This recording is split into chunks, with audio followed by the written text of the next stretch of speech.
Howdy, everybody, and welcome to the Æther-Tech Wars. I am Matthew R. Dawson, your friendly neighborhood host and GM for this Pathfinder 2e campaign.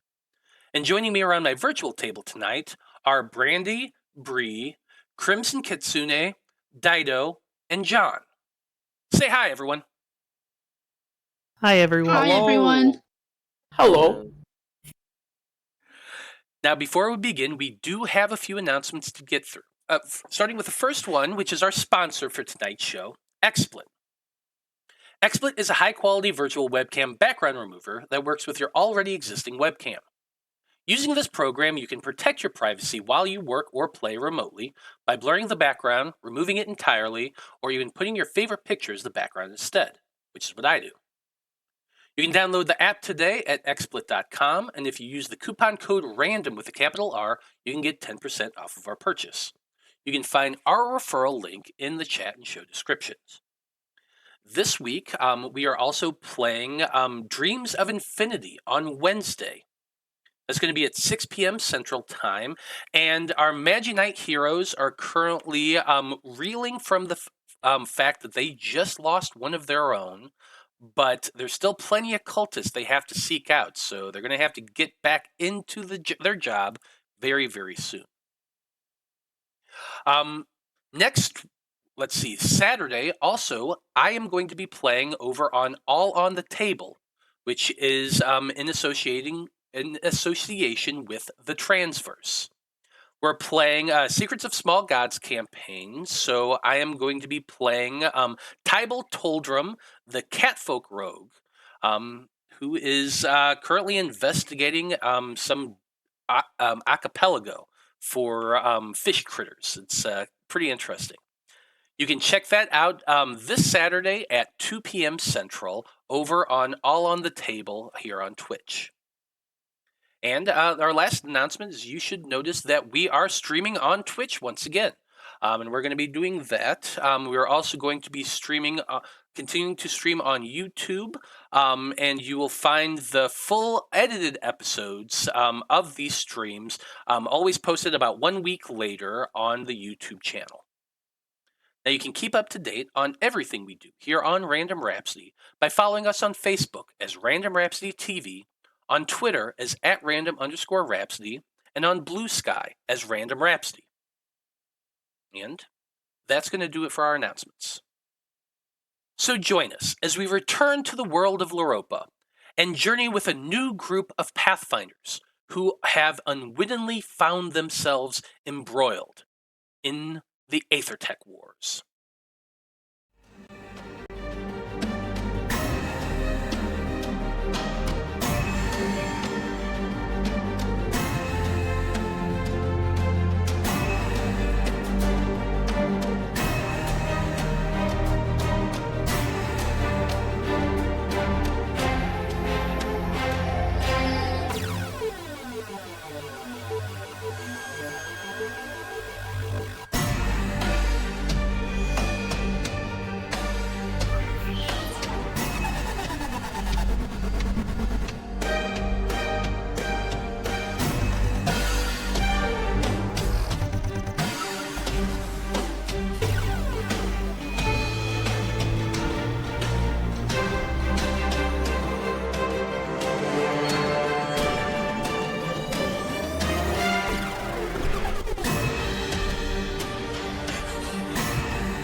And we're back.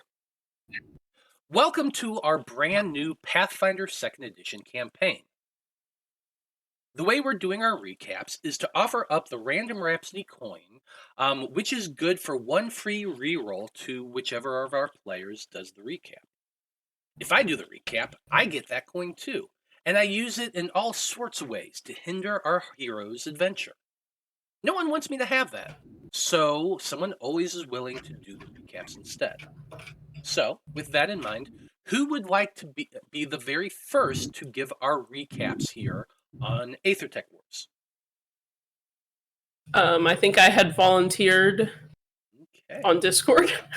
Well, Malachi, why don't you go ahead and tell us what happened last time on the Æther-Tech Wars? Here's what I got in my notes. The party met for the first time in the back of a stagecoach. We all worked for the Conclave, and we were grouped up for a mission, which was the mayor of Woodpine, Varen Hargrove, sent out a call for aid because someone or something is stealing from people's basements and leaving mounds of dirt behind. I also wrote that the reward is 100 gold pieces. We met myself, Malachi Sykes, wandering gunslinger and musician, and I smoked up the whole coach. We met Aeden the Sprite, who didn't mind the smoke so much. And then I also wrote that she has no sense of time. I don't know why that's the note, but I guess it was important. And then Draven of Golfrin, who had everyone sign his little death note, or whatever it was. Maiko, the Kitsune, she's a dancer and a righteous thief. And Yaekaze, also a Kitsune, who just seems very mysterious. I didn't learn very much about Yaekaze. The coach came up upon some zombies, and we just kind of used them for target practice. That was it. I mean, that really is what one does in the Barony of Coltrast when they find zombies roaming about the countryside. They just use it for target practice. That's a normal thing. Yeah. It's easy. Okay, well, Pathfinders. With the sharp yank on the reins, the carriage you've all ridden in draws to a halt. It's been a rather bumpy 3.5 days that you've all been traveling, and I have no doubt whatsoever that you are all feeling jostled and bruised from the journey. The old gnome who drives the carriage had told you all that he would get you to Woodpine within 4 days, and the driver was true to his word. But I doubt any of you were expecting the trip to be quite that rough. Still, other than that one instance with the zombies in the road, your journey was relatively uneventful. A moment or two after the carriage pulls to a halt, the door is opened, and the elderly gnome squints at you all before saying, "Welcome to Woodpine! Hurry up and get your things! I want to get the horses to a stable and get them rested."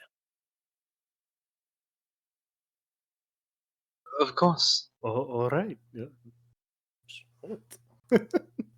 All right. I'll grab my things and just throw them out, and then pick up the guitar case and carry that out separately. I imagine Maiko is still in fox form, as if I recall, I had shifted to fox form at some point last session. It is. So I'm going to do kind of like a little. I will just point out it is a different day, but you can absolutely still be in your form. That's no problem at all.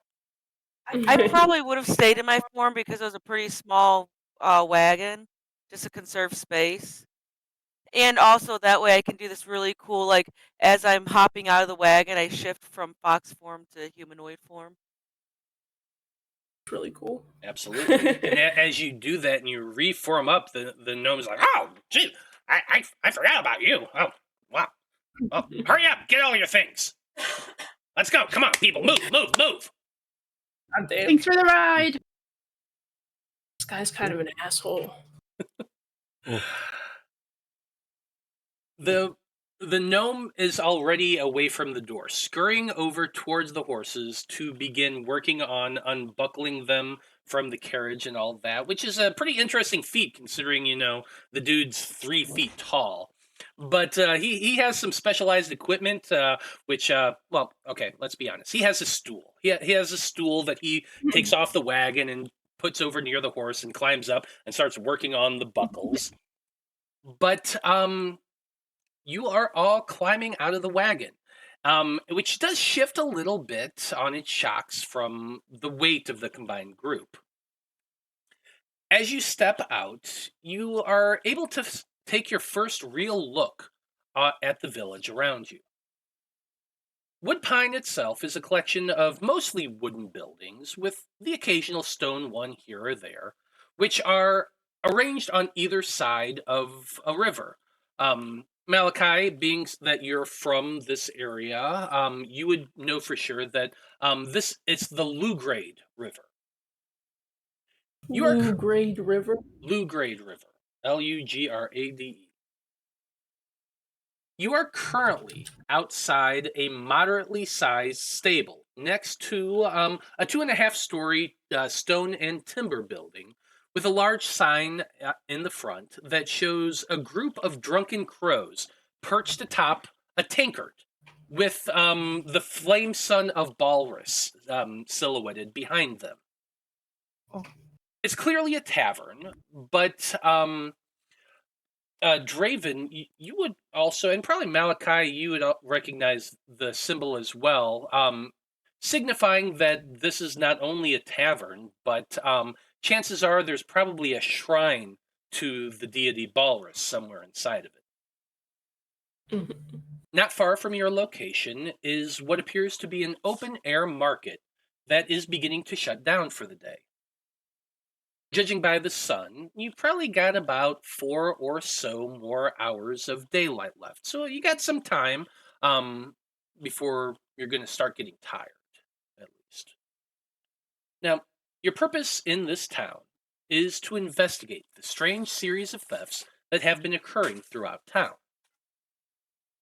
At first, the only things that were stolen was large amounts of food out of local cellars and the like. And the thieves left behind large mounds of dirt, leading the locals to believe that the thieves were animals or some type of creature that's living underneath the city. That belief was soon challenged when whatever it is that's doing the thievery is stealing other objects as well. Your point of contact is Varen Hargrove, the mayor of Woodpine, who was the one who requested the Conclave's aid in investigating the problem of their town. Now, at the Conclave, you were given a dossier, which gave you a little bit of information about the request and some of the people that are there. You know that Mayor Hargrove also owns the logging company here in town, along with their wife, Emnala. You also know the names of some of the other businesses that have been hit, along with a list of stolen items. You know that the places that were hit were Woodpine Garrison, the Farmers Guild, Tom and Sons Fishery, Rin's Wonders, Galantine Deliveries, and Blades for Glades, which is the local blacksmith shop. I will actually give you all this information, don't worry. Okay. And the list of the things that are stolen start out, like I said, is just like food stuff, dried beans, vegetables, fish, that sort of thing. But then quite a bit of other stuff. Things made out of metal were beginning to get stolen. An actual a metal safe filled with money and gems and stuff, and a shipment of charcoal, an old anvil, and tools and metal ore have also been stolen. So it's an odd group of thefts, to be sure. It doesn't seem like they want to. It sounds like building supply. At least the last bit. No. Like, food is essential. You need food to eat. I am kind of hungry. It's been like 4 days since I've eaten. You were eating on the stagecoach. No, really did lose time. You did. I mean, everyone would have been camping and eating and that sort of thing. Mm-hmm. Oh yeah, she's definitely been eating, but she does definitely say it's been 4 days since she. Fair enough. First thing I want to do is I want to turn to Draven and I want to be like, "Hey, Draven, right? That was your name?" Yeah. Well, I feel like I could tell a lot about a man by the state of his hands, and you've got just, big, strong hands, and I'm just like a starving artist, not really used to carrying all this stuff around, so Oh, if you're hungry, I think I have some. Oh, no, that's not the relevant part. The relevant part is that this stuff is kind of heavy. Would you mind? And I gestured to my guitar case to see if he'd carry it for me. Okay. I think I can figure something out here. It's got a big strap. It's real easy to just sling on there. I'll slide it behind the coffin, and we'll make it work. Yeah, it looks good. You can balance one on one side, one on the other. I really appreciate it. I'll pay you back any way I can. Anything for a friend, yes. Let us be off. We're friends already? Alright. I'll take it. I agree with Aeden, though. I think we should find a meal, and then we should find this Baron Hargrove? Yes. Yes. Can't say. Well, you said there's a tavern with a big sign of Valrus on it, right? There is a tavern right there in front of you, over here on the map. I think Draven's gonna do the touristy thing where he almost points to it and goes, "Hey, I know that guy." You know Bowers personally? Oh, don't we all? He's the son, and yeah. Okay. Anyway, I know some of his habits quite well. I want to go inside. Okay, yeah.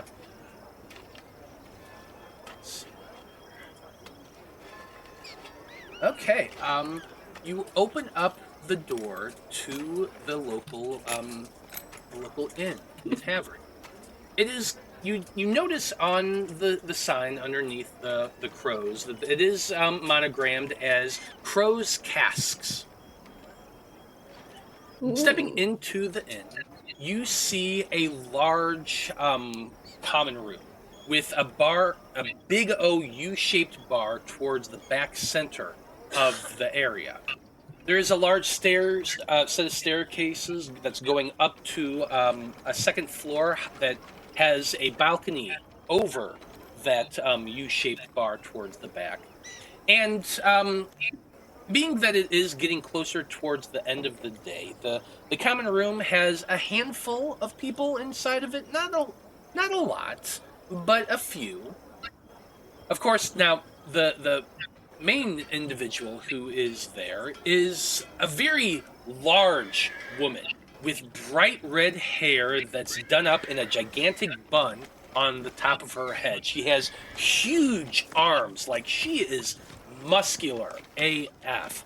And you can see that those arms that have their bartender's outfit sleeves rolled all the way up to their shoulders, the arms are covered in tattoos.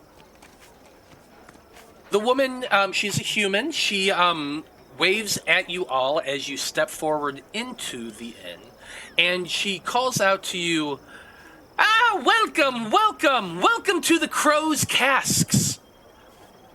Come on over. What can I get you? Well, hello, madam. What's the special? Special? Well, the special here, of course, is my brown ale. It's something I brew right here in the house. It is nutty and complex, and it has a good amount of honey in it as well to add a little extra sweetness. It's my biggest seller here. Well, you're speaking my language. I'll take. I look at everybody else to see who wants one. One for Draven. Sure. One for Maiko. One for Crimson. Can I also get a bowl of honey and nuts? That sounds really good. And some honey and nuts for my tiny friend here. Okay. Well, how about a pitcher of ale, which will be enough for all of you.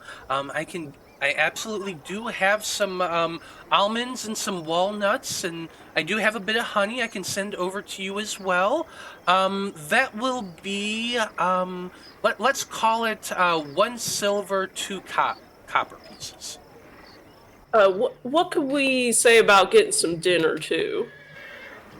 We do have a small menu. Tonight's dinner special is a braised pig's foot, marinated in juniper berry vinegar, and served on a buckwheat pancake with turnips. God damn. Just the foot. This place is a national treasure. Yes, All right. please. Yeah. What did that bring us to? It's 1 silver, 2 copper, just for the ale, the pitcher of ale, and the honey and nuts. If each of you would like a plate as well, we're gonna call the total 2 silver pieces.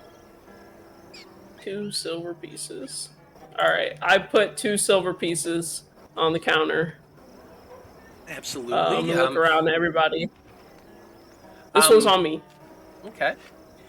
The bartender grabs up the coins very, very quickly. They disappear down her blouse without a moment's hesitation, and she kind of yells out to somebody towards the back to bring 5 plates and over to a table. And she points to you all that there is an open table not far from the bar that would accommodate your group. Perfect. Yeah, I'll head over to that spot. Same. Mhm. Take a seat. See if this will let me. As you all walk over, you see that the common room itself is decorated in something of a sailor's motif. There's an old anvil, or not an old anvil, an old anchor bolted onto one wall. You also notice that in the far corner, away from the door to the establishment, there is a small stone fireplace that's built up, and next to it is a small stone altar with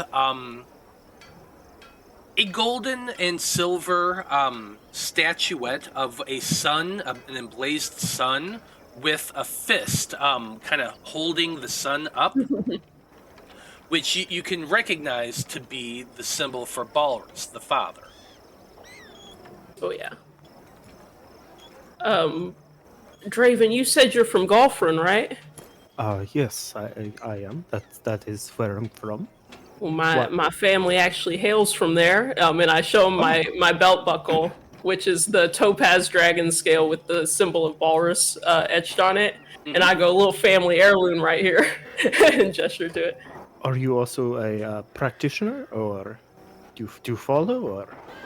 Well, not exactly, but my granddad, I heard, was quite a loyal follower of Balrus. You may have heard of him. What was his name?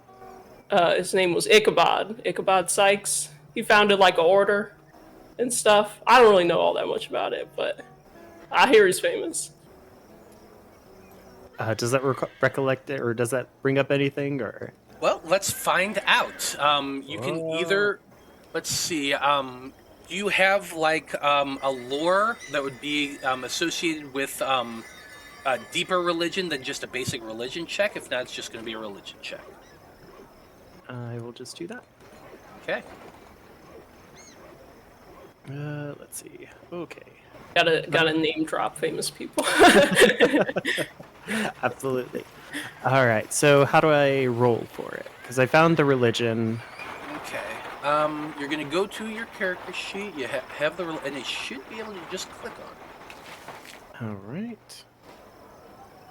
Let me see again. Oh, there it goes. There it goes. Yeah, there's a little dice there. Oh, 20. 20. Dang. So- Anesthetic in the chat. You do actually recognize the name Sykes.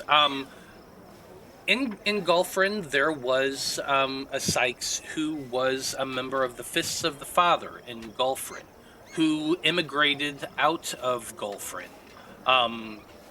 probably some like 50 years ago. Give or take 40, 50 years, somewhere in that range.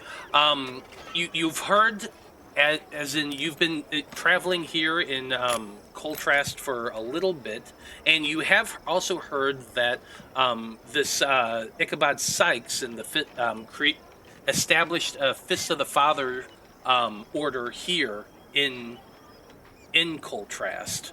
And it's something of a military outfit, but you haven't heard a lot more beyond that. The name is definitely familiar, though. Okay.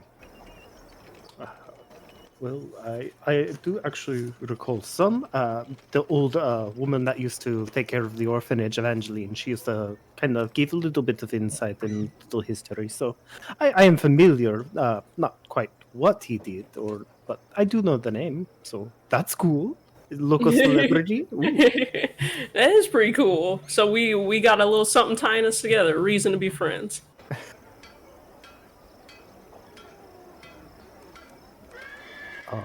I do feel a little obligated. I should go pray. I should. Yes, I will go do that. So I'm actually going to go over and just kind of go through just daily regimen, like shows of appreciation and respect that you would there. Even though I'm not a follower of him, a follower of Jorun, I feel like the orphanage would at least kind of almost instill that in you, like Catholic guilt. Where you kneel even if you don't want to. Oh yeah, absolutely, 100%. So you stand up and make your way over to the small shrine to Balrus and take a few moments to do your prayers. As you're doing that, the woman behind the bar walks over to you to the table and puts down 5 pewter mugs and a large pitcher filled with a frothy, foamy, really rich-looking dark beer. She tells you, well, yes, my name is Magaloy, and I'm the owner here. I'll be here behind the bar the rest of the day, so if you need anything else, just give me a holler. Your plates of food should be out in 5-10 minutes. So, like I said, if there's anything else you need, just give me a holler. All right. Well, I'll celebrate Balrus in the way that Balrus likes to celebrate and pour myself a mug of beer. Absolutely. I'm saying a prayer myself. Well, you all pour yourselves a round of beers and settle in for a moment. By the time Draven finishes their prayers and makes their way back to the table, a younger woman, looking maybe 16, 17 years old, who looks an awful lot like Magaloy, comes bustling over to the table with a big tray filled with steaming plates full of food. Trotters and turnips and a buckwheat pancake, that doesn't sound too bad. And as these plates are being put down in front of you, as well as your nuts and honey, Aeden, the food is just gorgeous looking. And your stomachs can't help but rumble as you inhale the rich, slightly acidic aroma from the plates, which, as you sip that sweet beer, it's like, it just goes great together. Perfect. While I'm eating, I would like to use my big cat ears to listen around the tavern and see if I can overhear anybody talking about the strange happenings. Yeah, absolutely. There's probably about half a dozen other people in the tavern as well, so go ahead and give me a perception check. Okay. And I had just seen where we did the perception. There it is. Okay. And we're using our ears. Well, I guess it's specifically +2 to seek undetected creature or whatever. Yeah, you're not really seeking an undetected creature. You're just listening for gossip. It's just a perception check. There. I only got a 9. Most of the talking is fairly hushed, to be honest. There's a table of 4 sailors in one corner. All their heads are kind of together and they're speaking. There's a couple of dudes that look like woodsmen, a dwarf and a halfling who are sitting at another table. Axes propped up against the side of it, and they're just they're just more eating and not really conversing with one another, so you're not really hearing a whole hell of a lot right now. This place is kind of a downer.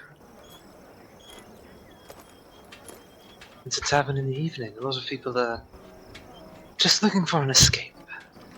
Well, usually at tavern in the evening, people are looking to party, in my experience.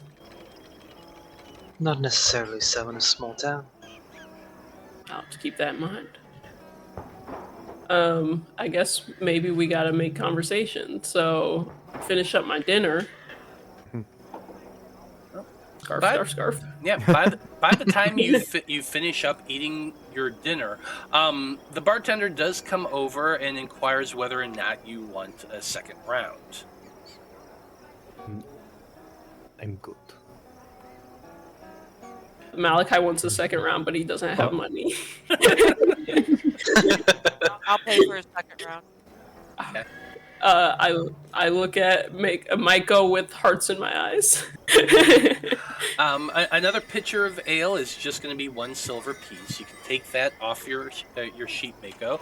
And as you're doing that, Magaloy leans down towards you all and she says, "You seem like folks from out of town. You wouldn't happen to be adventurers, would you be?" Well, Gave us away. Well, the heavy weapons and armor that you're currently all carrying, and I've never seen you before, and your group has the look of somebody who is here with a purpose. you got us. We are actually responding to a call for aid from your mayor about some strange happenings. Oh, I'm sure you know of it. She said, "Oh, you're talking about the thefts, aren't you?" That's it. She goes. She says, "Just one moment, just one moment." She goes and gets your next pitcher of beer, and she pours one for herself as well.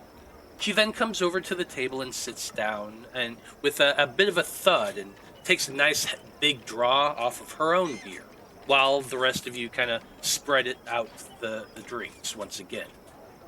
She says to you, "Now, it's been the talk of the town for the last week. I've been hearing people go on and on about it. Who's going to be hit next? Is it going to, whatever it is, are they going to start attacking people? The rumors are just all over the place." But somebody who listens to most everything, and I'm sure you're pretty wise about these things. Do you have any good, theories? What are the most probable? See, there's been a lot of different talk. Go ahead and give me, let's see, what would be a good word for this? Give me a diplomacy check. Okay. 23. Nice. Nice. She says to you, "There's been a lot of talk. Anything from mole men coming up from the earth to wild creatures that have been driven from their homes. I think the likely thing is it's bandits, thieves. I mean, I've heard they took, they've taken some really odd things, like, give me 1 second.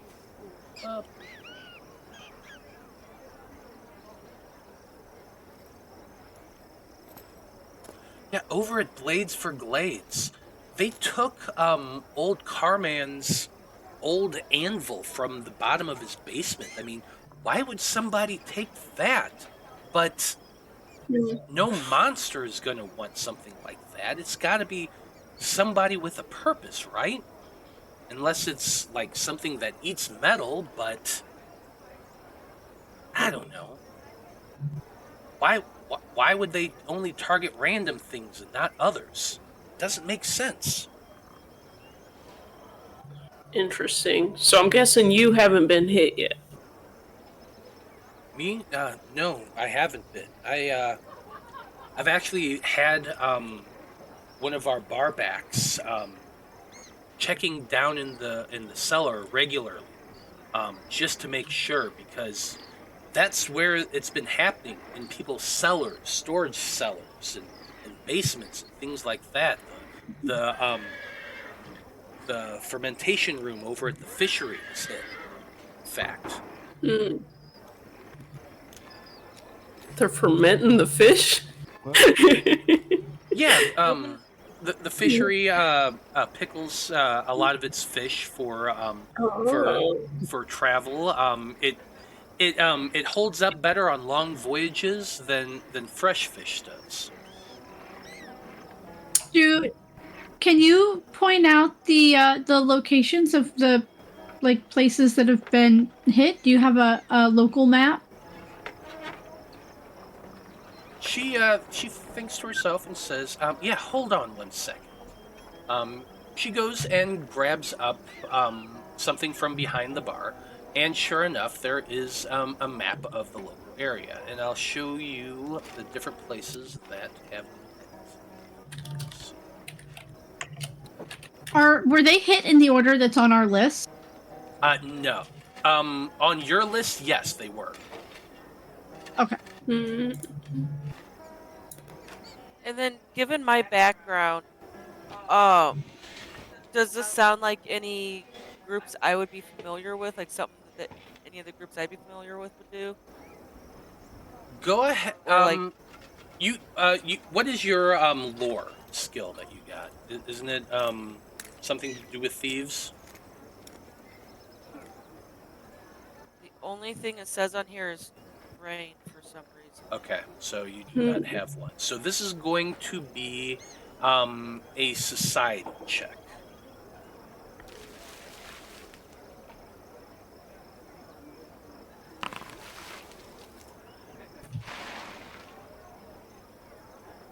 A 2. You have never heard of anything like this whatsoever. Bandits? What are bandits? What are you talking about? Why would they steal stuff? Why would they just take things that don't belong to them? My lore skill is engineering. Can I see if there's anything that could be crafted from the things that they've stolen? That would not be relevant to this situation, so no. Okay. That's the thing about Pathfinder, is you can't just roll anything and hope to get something. If it's not specifically directed to that, you can't roll. Oh. Well, I would have thought an old anvil and tools and metal ore would... I don't know. I was just thinking, are they stealing things to make something? I don't know. You would need more information before you could make that sort of check. Alright. Something to try later. Okay, I see 6, 5, and 8 popped up. Yeah, I'm popping up the different numbers okay. Of what was of the places. Well, I think we should talk to Varen in case he has more information, and just let him know that we've arrived. True. He could have more information, but this could be, since Maiko doesn't think that it's bandits, it could just be, technically they are because they're stealing, but it could be these are all kind of necessities. Maybe they're refugees relocating and just don't know what civilized society does. That's quite an idea. I am curious though. What is this Varen Hargrove like though? What kind of man is he? Is he nice? Is he fun? How hard is it going to be to talk to him? Well, First of all, you're new to town, so you wouldn't know, but Mayor Hardgrove is a woman. Her name's Varen. She and her wife also own the fishery, or not the fishery, the logging company here, Woodpine Loggery. But as far as what sort of mayor she's a stern mayor, but fair. She's always had the best interest of the town to heart, and in the 10 years that she's been the mayor, no one has ever once even thought that she uses her position to help her own business out. She's always dealt everything as fairly as possible, from my opinion at least. I don't see her leaving her position anytime soon. Interesting. Now, where can we find? Go ahead. Go ahead. I was just going to ask where we could find her at this time of evening. Most likely she would be at home. The manor house is it's actually, if you go outside and look to the east, up on that big hill over there, the biggest building that you would be able to see from here, that is the mayor's house, the manor over there. I'm gonna assume this one. It's it's this one right here.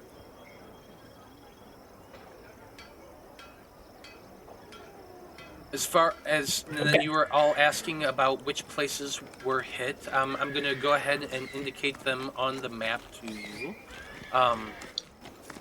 Let's see here. Rin's Wonders was hit. That's here. Galantine Deliveries is right here towards the edge of town. That one was hit. Blades for Glades is not too far away from Rin's Wonders. It's right here on number 6. Woodpine Garrison was also hit. That was the very first one. That's where the guards of the militia are all barracked. That was the first place that was actually hit. Great. There was also the Farmers Guild, which is this building right here. She points to it on the map as well. Those are the and then Tom and Son's Fishery over by the wharf. Okay. Okay, hold on. I have to go through this again. So I'm trying to figure out which number corresponds. Okay, where is the Woodpine Garrison? Is that it's number 8? Mm-hmm. Okay. Farmers Guild is 9. Where was the fishery again? I'm going to assume 13. That's 13. Yes. Good assumption. Good assumption. Which one was the deliveries and which one was the blacks? Number 5 is the deliveries. Number 6 is the blacksmith. Hey, those two numbers match up. Wow. What you're seeing are my numbers that I use to remember where things are. And I'm leaving them there to indicate for you. I mean, it was smart to hit the food places first. Mm-hmm. But then it looks like they start clustering. Said they hit the garrison first. Yeah, they got some dried beans, some oats, some potatoes, foods to eat. But here recently, it looks like the last 3 have all been in the same little area, and those are things that aren't... I mean, metal statues and stealing shipments aren't necessarily necessities. So maybe they were more worried about feeding their people before, hitting things. So they might hit that area again. I don't really know this town that well. I don't know how their market is set up. But that could be a good place to stake out. You did see the market when you first arrived. It's actually down right at down here on the map. Oh, okay. It's mostly just stalls that people bring stuff to sell, and they sell it at stalls. Oh, but those would be like the places where they actually like make it and like Yeah, Yeah. exactly. have all Or of their it's supplies. stored in the basement. Alright, so probably step one is talk to Varen and let her know that we're in town. Then we could go to some of these places that have been hit. Preferably the most recent one, since the crime scene should be most intact. Okay. The wand being stolen. Sorry. No, go ahead. What were you saying? The wand being stolen worries me. Do we know what the wand was capable of? What spell it could cast? I suppose we could ask when we go investigate.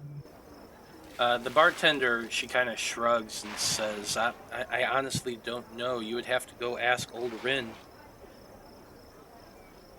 That's one of the most recent ones that was hit too. Alright, well, we can start there. I already asked where we can find the mayor. Mhm. I mean, we have to walk by them anyways, according to this map. Well, It's the like a mayor's one-way up in. on this hill here. I mean, if we follow the road, one way in, one way out to the mayor's house. Yeah. It's not very polite to enter through the back door without permission. And they will also point Why out are that you this is acting a like giant I was suggesting- cliff. Alright. Belonky. Well, let's pass by. What was it, Rin? Let's go see him. Yep, Rin is here at number 4. It's Rin's kind of one. an odd-looking building. Yeah, because we don't have a whole lot of time before it's like bedtime, so we don't want to get there in the middle of the night to her house. I think you are right though about introducing the mayor first, like saying hello before it gets Yeah. too late. Yeah, what time is it? Well, anybody have a clock?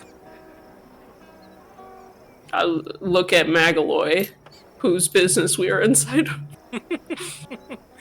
I suppose you probably have a clock somewhere. It's somewhere around, let's see. You had about 4 hours until sunset, so we're going to say it's about 3:30 in the afternoon. So it starts getting dark about 6:30, so you've got a little over 3 hours left before it starts getting dark.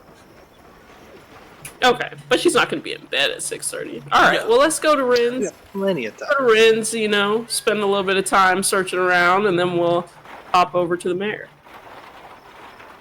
Okay. So you begin making you make your way from the inn and start heading north along the main road until you eventually have to turn off to go head towards Rin's. Now, Rin's Wonders is this odd dome-shaped building that looks as though it's made up more of stone than anything else.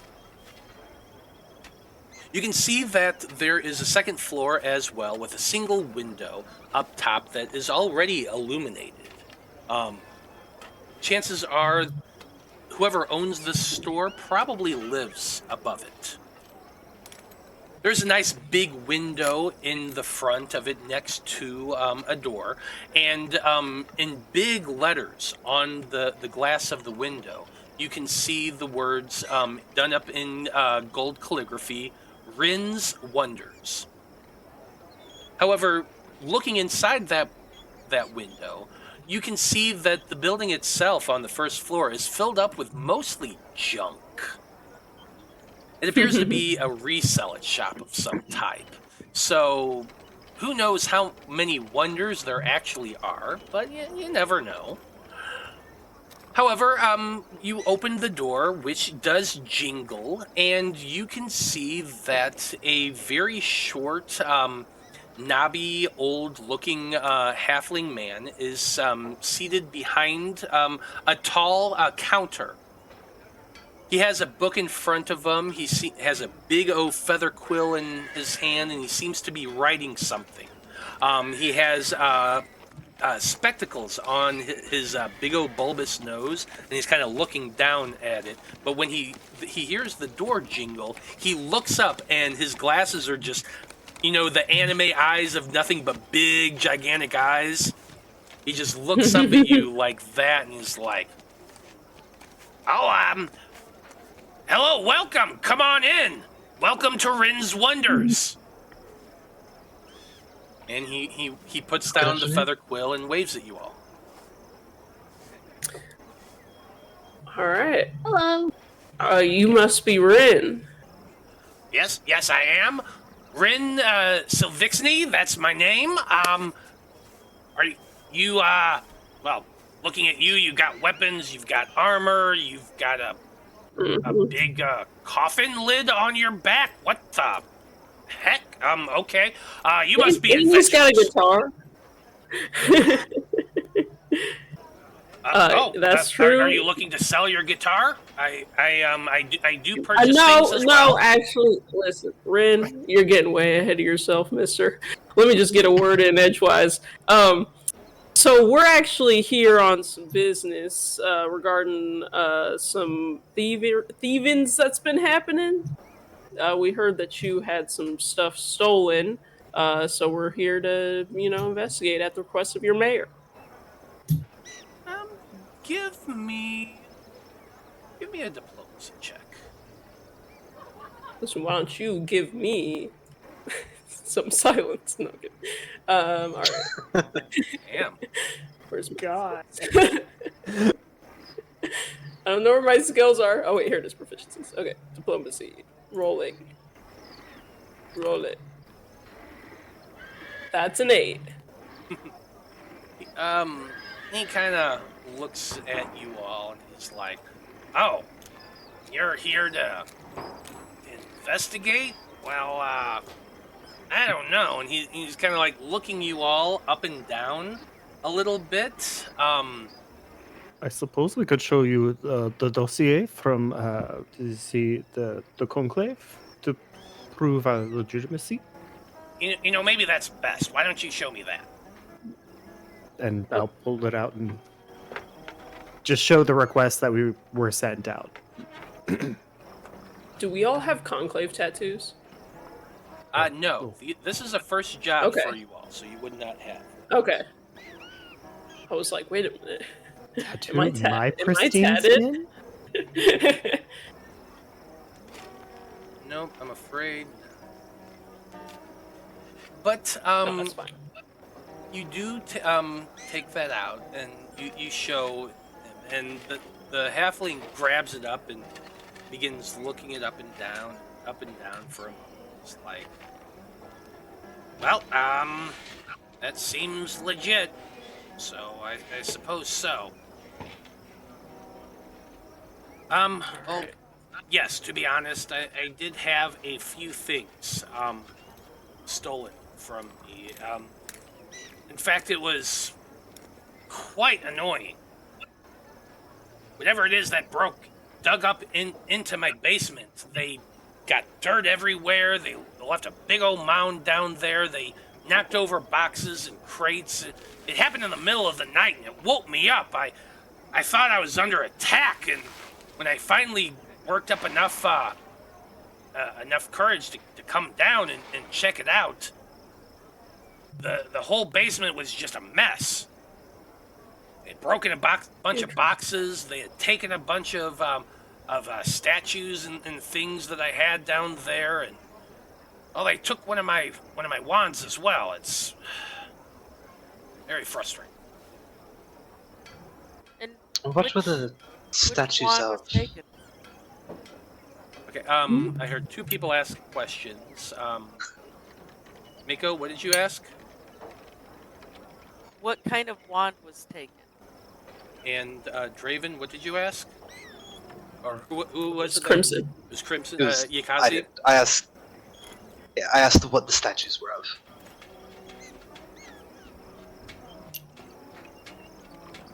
Well, the statues were of they were of soldiers. They were a collection of armor that had been welded together that I was hoping to unload on the mayor. The mayor likes to collect interesting objects and art, things like that. Things that remind her of her old days as an adventurer. And I thought that she might like it. Now, as far as the wand itself, it was a wand of shrouded step. It's something that allows you to move quickly and to remain concealed when you move. Oh, great! Sounds awesome. Honestly, after that explanation, though, I think in Draven's head, just because he's never done this before, his brain is already like, picture a corkboard with red strings just already pointing to them. It's got the mayor right in the center for some reason. No reason. Hold on. I've got a She gift was for the you. primary target. Just right out the get. If it's gonna be anybody, it's gonna be her. Malachi lights a cigarette. Excuse me, could you not smoke that in here? I have a lot of flammable things. I try to huff it down as fast as I can. You know where you do the real quick, like suck it in. I try to do that. You do that, and he's just like, "Wait, get out of here! Get out of here with that! What the heck are you doing? That could light a spark up and burn all of my books and things like that. Get out of here!" Books are pretty damp anyway, sir. Low key, I kind of want to see Malachi roll a con save to see if he chokes on Yeah, it. let me see if I can huff down this whole cigarette. in one go. Oh, that's a good one. Give me a fortitude save. Okay, let's go. This is what I'm going to waste my reroll on if I fail. Oh, that's a 17. Hey, 17. Yeah, you're able to get a really good hard draw on it. Come on, all right. Get you take that cigarette down at least by a third, if not more. As this old halfling comes running over at you, he's like trying to jump up and smack it out of you, your mouth, and also push you out the door at the same time. I'm just like kind of trying to slap his hands away as I walk out the door. I'll finish it outside and come back. All right, y'all. I'll be just like a few minutes. Of course. I apologize for our friend. Would you mind showing us the basement? Not gonna lie, this halfling is kind of agitated at your group right now. I need another diplomacy check. Well, I am good at those, so... You can do it. You could use a reroll. I mean, you do have 5 hero points if you want to spend them. This is actually is a good anybody time against to talk me using to, one?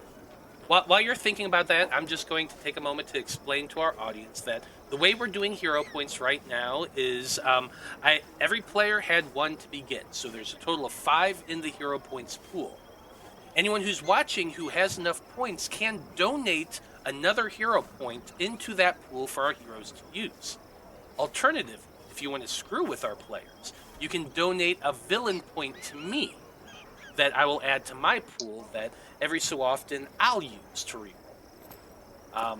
So just so everyone knows, if you want to do that, you can use the Random Rhapsody's points. Just click on the little icon there next to chat, and you can see all your different options. Anyway, go ahead, Yaekaze. Yeah, was anybody against me using one for this? No, go ahead. Go for it. I'm outside. That's I needed 21. Way better. Much better. Way better. Absolutely. With that 21, the gnome says, or halfling says, yeah, well, that's fine. I don't mind. Now that the idiot with the cigarette's gone, I don't want them coming near my stuff, but the rest of you all, you're from the conclave. The mayor invited you. I'll let you come down. Follow me real quick. He leads you all down back behind the counter after locking the front door. So Malachi can't get back in. Oh, I'm about to get As Next thing we're gonna start hearing gunshots. I've been released.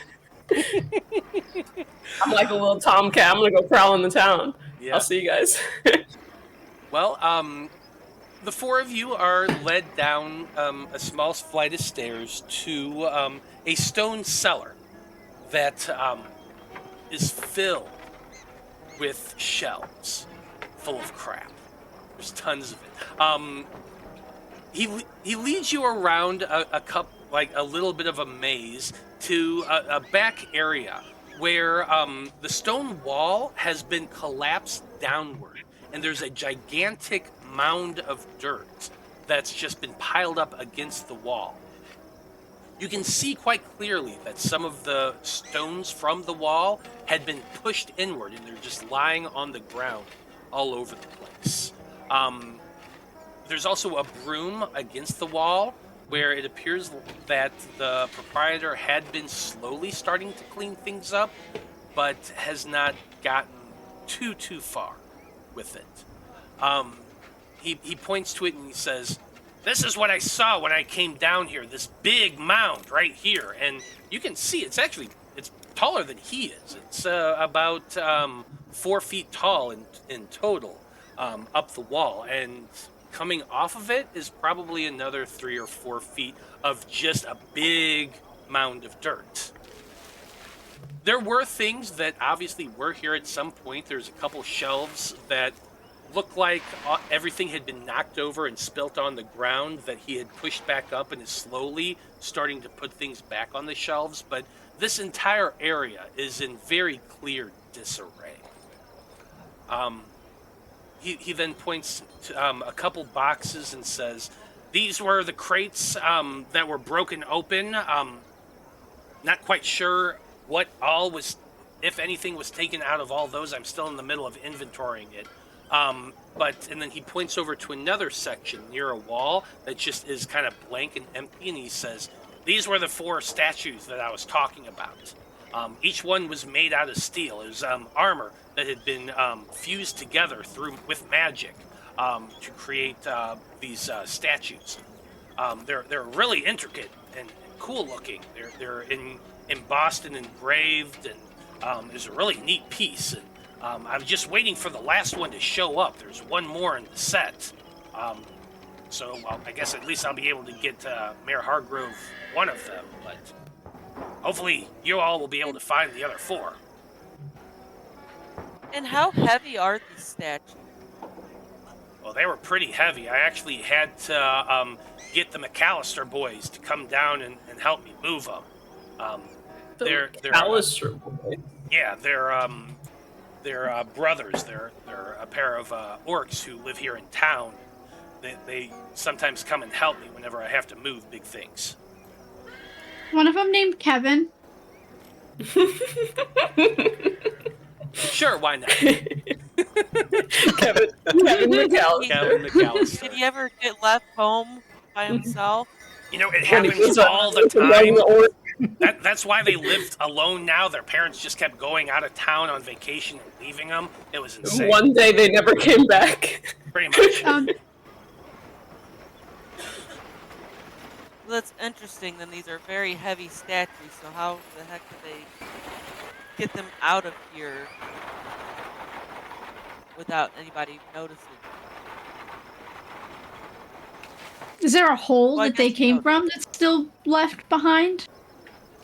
No, there isn't a hole at all. There's just a big mound of dirt that's coming out of the wall. Almost as though, like the way it looks like someone pushed from the other side of the wall, knocking the wall inward and then pushing a ton of dirt down over it. Because it's like a cave-in, like imagine a hole in dirt and it just kind of caves in and fills up and it's just, okay. yeah, it's kind of like that.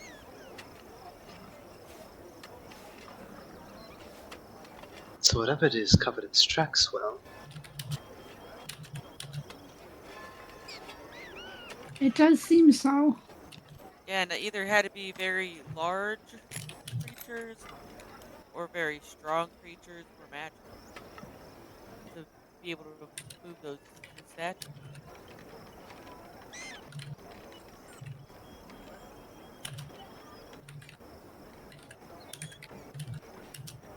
Well, we appreciate you showing us your basement room.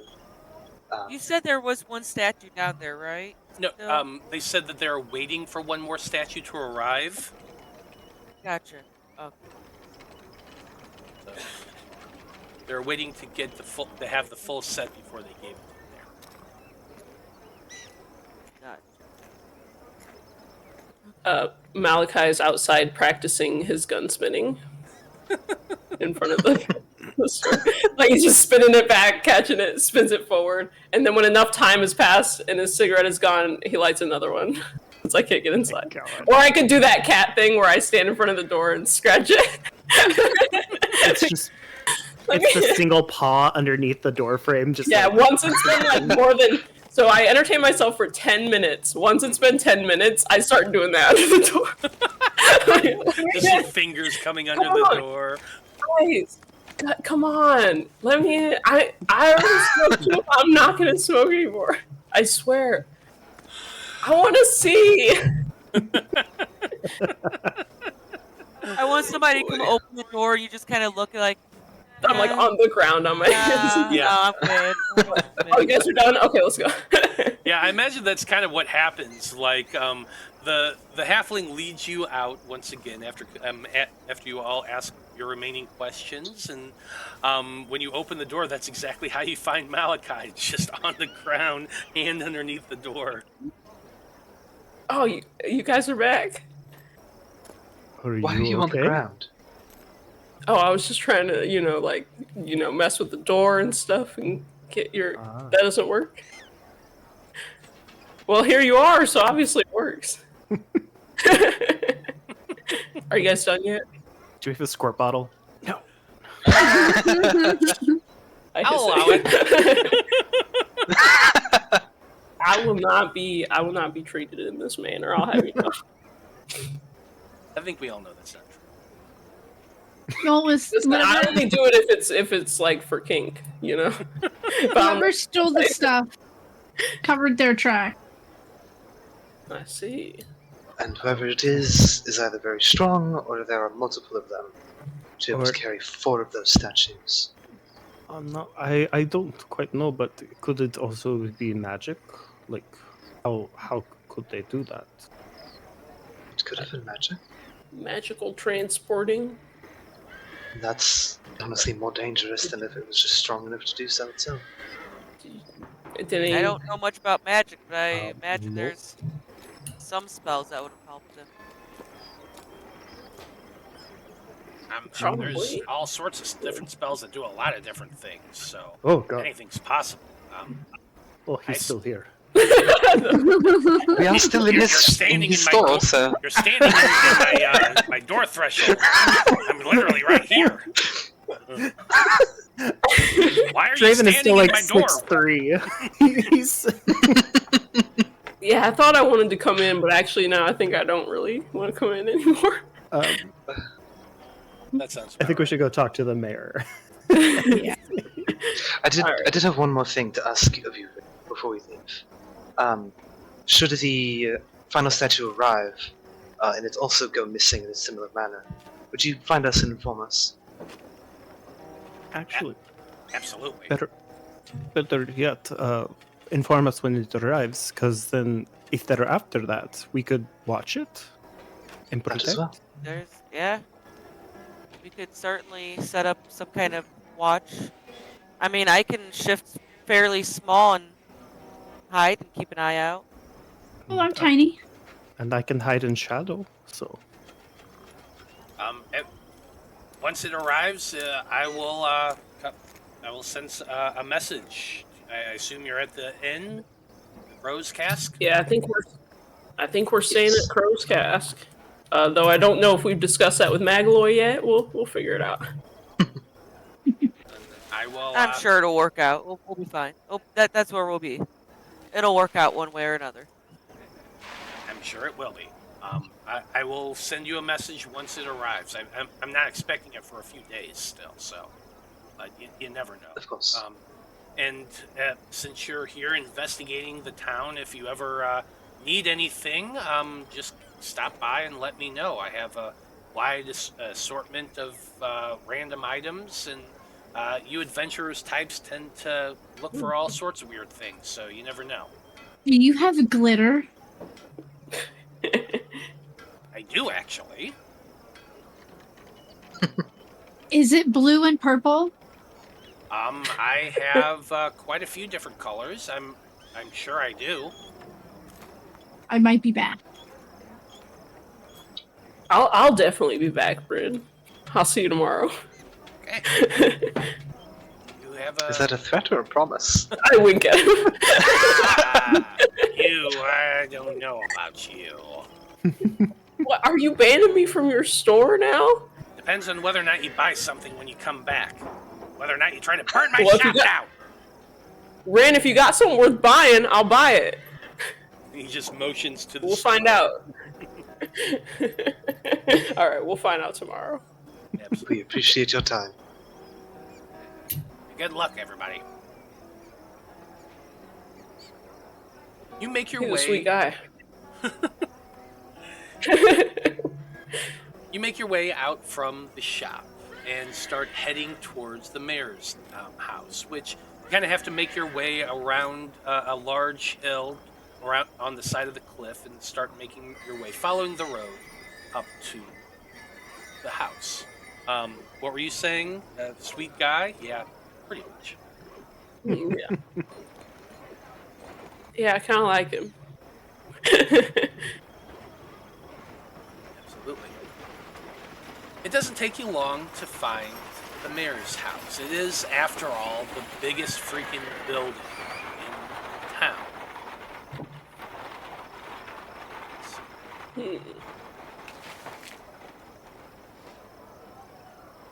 The manor is... Yaekaze's just... Go ahead.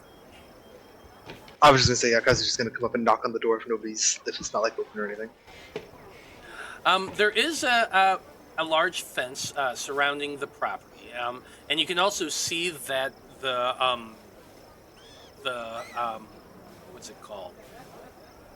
The giant's wheel, the water wheel that basically functions that uses that. I'm spitting. Let me try one more time. You can see that the giant's wheel, the large water wheel that powers the saw for the logging, is also in the same property that the manor house is. It is huge.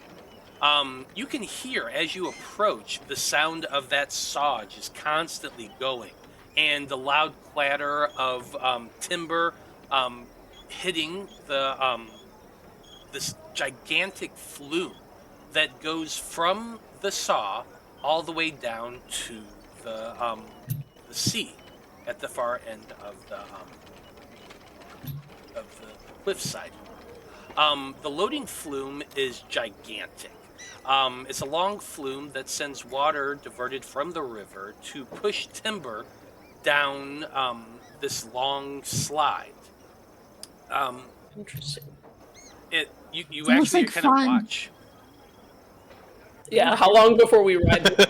Well, Oh god. I'm curious You- though. I used to love the log flume. Look at Aeden and smile. Does the area though look overly harvested though, or is it still like pretty normal where like they'll take it like cut down a tree, plant a tree, or is it pretty much like they are overdoing it? This area over here has been pretty much cleared away, but there's definitely method to it because you can see farther in the distance along the cliffside. There are more trees that are being planted. They are doing careful logging, and as you were riding into town, you could see that we're in the forest where they were cutting down trees and loading it into wagons or onto the river to send it towards the the Giant's Wheel. They are performing a kind of replanting system because you kind of have to. Yeah. But the area around the manor itself, no, it's pretty much clear. Okay. Now, yep. The gate. Is the gate locked? There is a gate and there is a fence around the property itself. There is an actual guards post in front of the gate as well. And when you all approach, you are stopped by a local soldier who asks you what you're doing here. You identify yourselves and show them the note from the conclave. And they do allow you inside. The manor itself is pretty big. It's one of the town's oldest structures.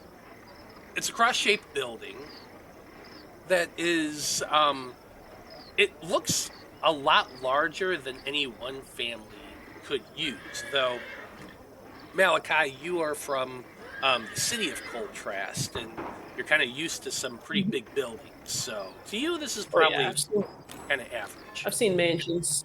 Mm-hmm. You can also tell that, like, while it is a functional house, it's not that well lived in. At least a third of the windows on one side of the building are all shuttered and closed, while the other side seems more open and freely used. Chances are not a whole lot of people live in this place. You approach the door and Yaekaze knocks, and it's opened almost immediately by a young woman wearing a maid's outfit, apron and the little frilly thing on the head. She's like, yes, hello, can I help you? Good afternoon. We need to speak with the head of the house, if you don't mind. Lady Hargrove? Yes, Mayor Hargrove is in. Are you expected? Technically, yes. Actually, no. Well, I think Varen set out the aid call, so I imagine she's expecting somebody will arrive. We're from the conclave. We're expected in a manner. I'm speaking. Show the dossier. Well, the guard just let us in, so. Yeah, yes, please do come in. Please wait right here. Let me go see if the mayor is available to you all. Just one moment. She lets you real quick, all... is this a shoes or a no shoes house? Kinda play. As you're stepping in, you ask this question. The maid points to a little service area right inside the door. There's a rug and there's some cleaning supplies, and she says, "Please do clean your shoes if before you go any further.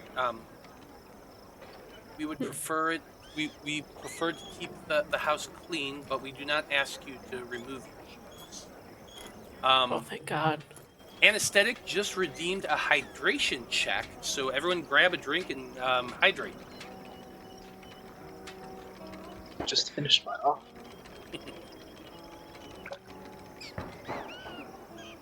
Maiko's gonna look down at her bare feet, kind of wipe them on the rug. I'm assuming they're maybe there, or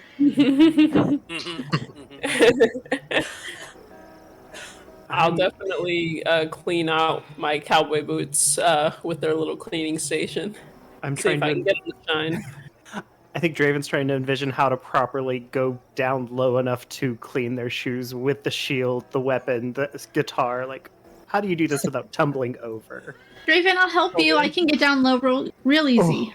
Oh, thank you so much. Oh, There's something really sensual about this experience. you stop right now, Squirt. Aeden, actually, can I allow me? So after a few minutes of it getting really weird in the in the front foyer of this mansion, you eventually I just see. call it like I see it. You eventually see the maid return, and she says, "Yeah, Mayor Hargrove, we'll see you now. Please follow me." And you are led through the well-furnished mansion into a small study, where you see a late middle-aged woman with short gray hair that is kind of tied back into just a very small bun at the back of her neck. She is dressed in somewhat fine clothes. Uh, just at a glance, it looks like she dresses functionally, but with a little bit of an attention to detail. So the kind of person who's willing to spend a little bit on comfort, but not so much to look garish. She's writing in a notebook, and she puts her hand up for a moment, just telling you all just to wait while she finishes whatever it is she's doing. It's definitely a power move. And after about 5 minutes of writing, she eventually sits the quill down and looks up at you all, and she says, welcome one and all. Flora tells me that you have arrived from the erudite conclave about our little problem here at Woodpine. Please grab a seat and come over. I have a few minutes I can speak to you about this. She motions to you all to grab some nearby chairs that have been set out against the wall. The office itself is decently furnished. There's a couple large bookshelves filled with books behind her. The desk is well made, not opulent, but functional, that takes up most of the center of the room. There's a large fireplace along one wall that has a big fire roaring already. There's also a teapot currently hanging over the fire. And as you all bring chairs over and sit down, the maid comes in carrying a tray with cups and saucers that she fills with tea from the teapot hanging over the fire before passing it all first to the mayor and then to the rest of you. The maid withdraws from the room, closing the door behind her, and the mayor sits up in her seat, takes a sip of tea before looking over each one of you. I'm going to, without any sort of insight checks or anything like that, I'm just going to let you know that it's fairly obvious to you all that she's looking you up and down as though she's weighing and measuring. But eventually, she finishes and she says, I appreciate you all getting here so quickly. The thefts in town have been disturbing, to say the least. Our local militias have investigated on their own, but their job is to protect them. It's not to do these kinds of detailed investigations that the Conclave is well known for. I look at you all, and I'm willing to bet that this is probably your first job with the Conclave. Would that be a fair assessment? It's about accurate. She nods her head. I expected nothing less. I knew that this sort of job would go to new adventures, and I have no issues with that. I was once an adventurer myself before I settled in. So I understand the life you lead. I will, of course, assist you in any way that I can. And I hope that you all will be able to investigate this matter and bring it to a good resolution. So, What is a good resolution to you? Yeah, what's the ideal outcome of this look like in your eyes? ideally, you would find whoever it was that is doing these thefts. You would find the items that are stolen. I don't have a whole lot of hope for the missing foodstuffs and things like that. Mhm. But a stop to this and finding whoever is responsible for these thefts, whether they are people or mindless creatures. Whatever they are, it must be stopped, and the safety and security of this village is the main thing of import. We want this to stop before it escalates and one of our people are hurt. And that's why I requested the Conclave's help. What are your protocols for something like this? Say it's not some mindless creature, but some kind of sentient being or creature. Do you want us to bring it in alive and have it face the community's justice, or are we talking any means necessary? That's a good question, Aeden. She thinks about this for a moment before responding and says, trials are long and sometimes difficult. And it's a well-established fact that adventurers bring forth results.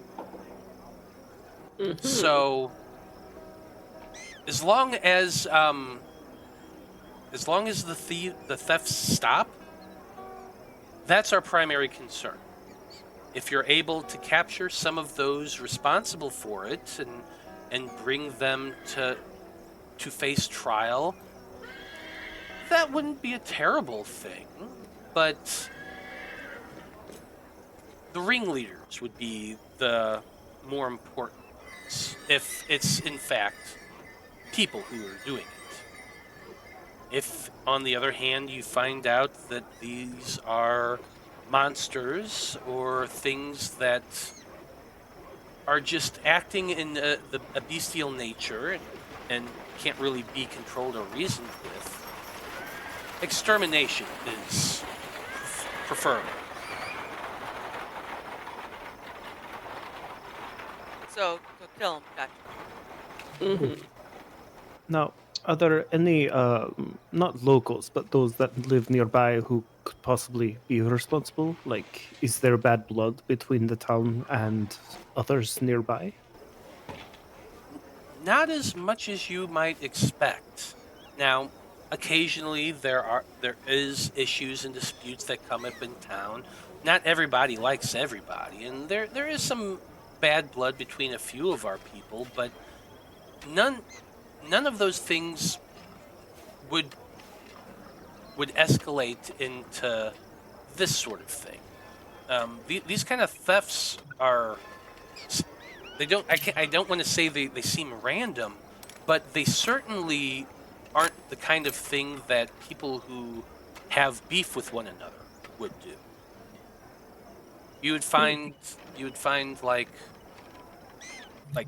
brawls between people, sure. Feuds between families, it's never really happened here, but I suppose it's possible. But hitting shops and hitting places that have been hit, there's nothing like that would target all of these places together. No. You haven't been hit yet, correct? No, I have not. All right. Now, do you keep goods in your basement as well, like the others, or is there anything down there?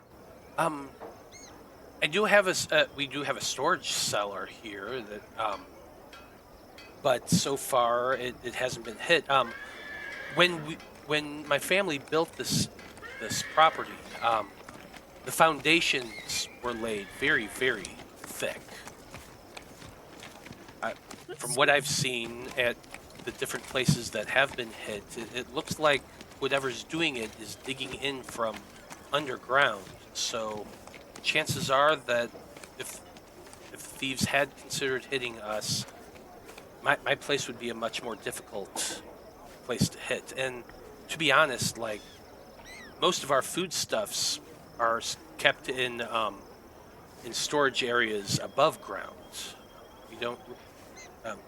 What storage cellars we do have like my wine cellar is down there. There's a storage area that has family personal items and things like that, but nothing worth a whole lot. No.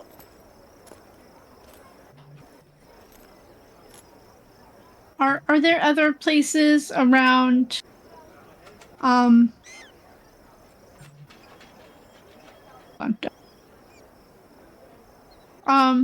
around Ren's Wonders that might also have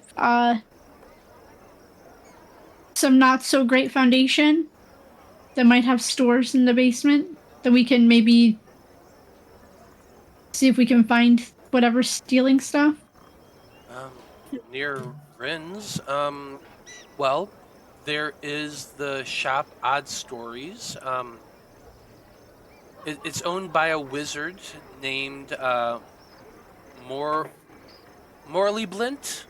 His name's Morley Blint. He's a devilkin who he and his husband they sell books and things like that.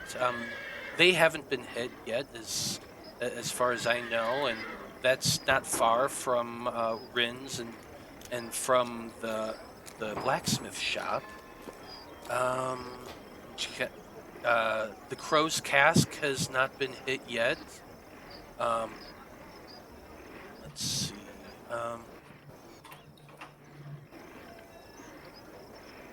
She's kind of thinking to herself a little bit. There's a few other manor houses here in town.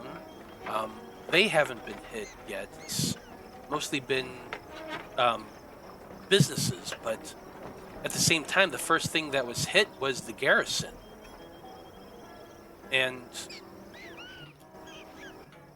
if whoever's doing this is bold enough to hit the garrison itself before hitting the shops, that it's just odd. That's why at first we were thinking that it was a creature, a beast of some sort. I have a quick question. Why is it odd for them to hit a food place first? The garrison is where all the soldiers are. It's not necessarily a food place. There's just food there. But that's what they stole. They stole food. I know, but they stole food from soldiers. Yeah, that's the reason why I said it's kind of odd, because the garrison is full of soldiers. They dug in and attacked an area that has plenty of people who could have stopped it, but they didn't notice it happening at all, and by the time they did notice it, all the food was taken out of there. Well, at least we know that they don't like... It's not a dislike for the army or the guard, or else they would have attacked. Now, did they happen to mention, like, has this been happening every night? Is there, like, every other night? Is there, like, any kind of pattern to when things are stolen? No, it hasn't been every night or every few nights. The first time when the garrison was hit, it happened about 2 weeks ago, and we thought it was strange, and the guards started investigating and tried to figure out what had happened. They even dug out some of the dirt, but it just kept going and going, and so they eventually gave up. About 5 days later, the Farmers Guild was hit. Then 2 days after that, that's when the fishery was hit. Then it's been every 3-4 days after that. Interesting. What about, in a general sense, has your logging displaced any creatures from their habitats? Have you noticed more critters running around town? She thinks about that for a moment, and she says, "Not really. No, we've our logging has been going on for good 10-15 years without any major incidents. Occasionally, creatures come out of the forest, and the loggers and the foresters let the guards know. They come in and deal with it. And if it's something too big and too powerful, we do have some locals who live outside the village itself that will occasionally come in to help, professional hunters and the like. If it's too much of an issue, we typically send word to the capital and request soldiers from there to come in and help out. But over the last 6 to 8 months, I would say that no, nothing very big has been drawn out by our operation, and we do keep careful watch on the area for just that reason. Okay. So in Pathfinder, insight is perception, right? It's the same? Yeah, it is. Oh. Could I just kind of try to do an insight or a perception check on her just to see what her mood is with helping us? You know, like, is she like, oh yeah, I'll do anything I can, or is she seem kind of... Yeah, let me take a look. I'm new to Pathfinder too, so I'm trying to remember if because there isn't an actual insight check. Yeah. I think it's actually falls under society. Sense motive is what it's called. Sense motive, thank you. And it is a perception check. It is perception. So it is perception. There you go. That's just a 12. Or I should say, that's a big 12. That's a really big great 12. Gigantic 12. It's bigger than 10. Okay, so a little bit of maintenance first. Anesthetic just redeemed a villain point for me to use, so that brought my pool up to 2. Thank you, Anesthetic. She says, be evil. Ashley wants to know what the hero and villain points do. What it does is it gives our hero or me, the GM, a free reroll. So they have a pool of hero points, and I have a pool of villain points that we can draw on to use whenever we want to, like when Yaekaze used one previously. Now, for your 12, she seems fairly earnest. Like, she's the one who sent the request into the conclave. She wants this to be resolved, and she wants it to be done as quickly as possible so her town can get back to its regular business. So she definitely is being honest with you.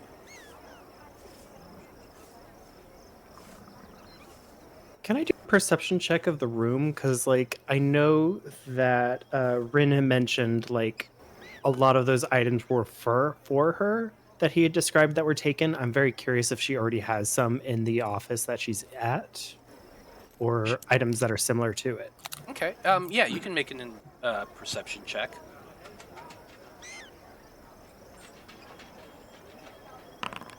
No, I can't. I'm too distracted. It's a 5. Yeah, you know, the room is kind of dark. The curtains on the windows have been pulled closed, and it's just kind of gloomy. So you're more focused on the lady and what she's talking about then, and so you're kind of just missing everything else that's around you. Malachi's looking for the maid. Where'd she go? Yeah, I forgot to put up the random raps. Crap. Ashley's asking where's the random Rhapsody coin, and I just realized I forgot to put it on here. But we do know that Brie has the. I have the coin. I also don't know, are we doing inspiration in this? Because Anesthetic said, can I give inspiration? Oh, I hadn't actually thought about that at all. We'll talk about it, Anesthetic. Yeah, why not? You can give your... Alright, I'll put a hero point on my sheet. Yeah. Now, that's something that has to be used this session. Isn't the coins also something I have to use this session? The coin is also something you have to use this session. Okay. I gotta make some rolls. Where's that made? Not in the room. You did see her leave. She Where's left. that made? She left after serving tea. I finished all my tea. Do you have any other questions you want to ask the mayor?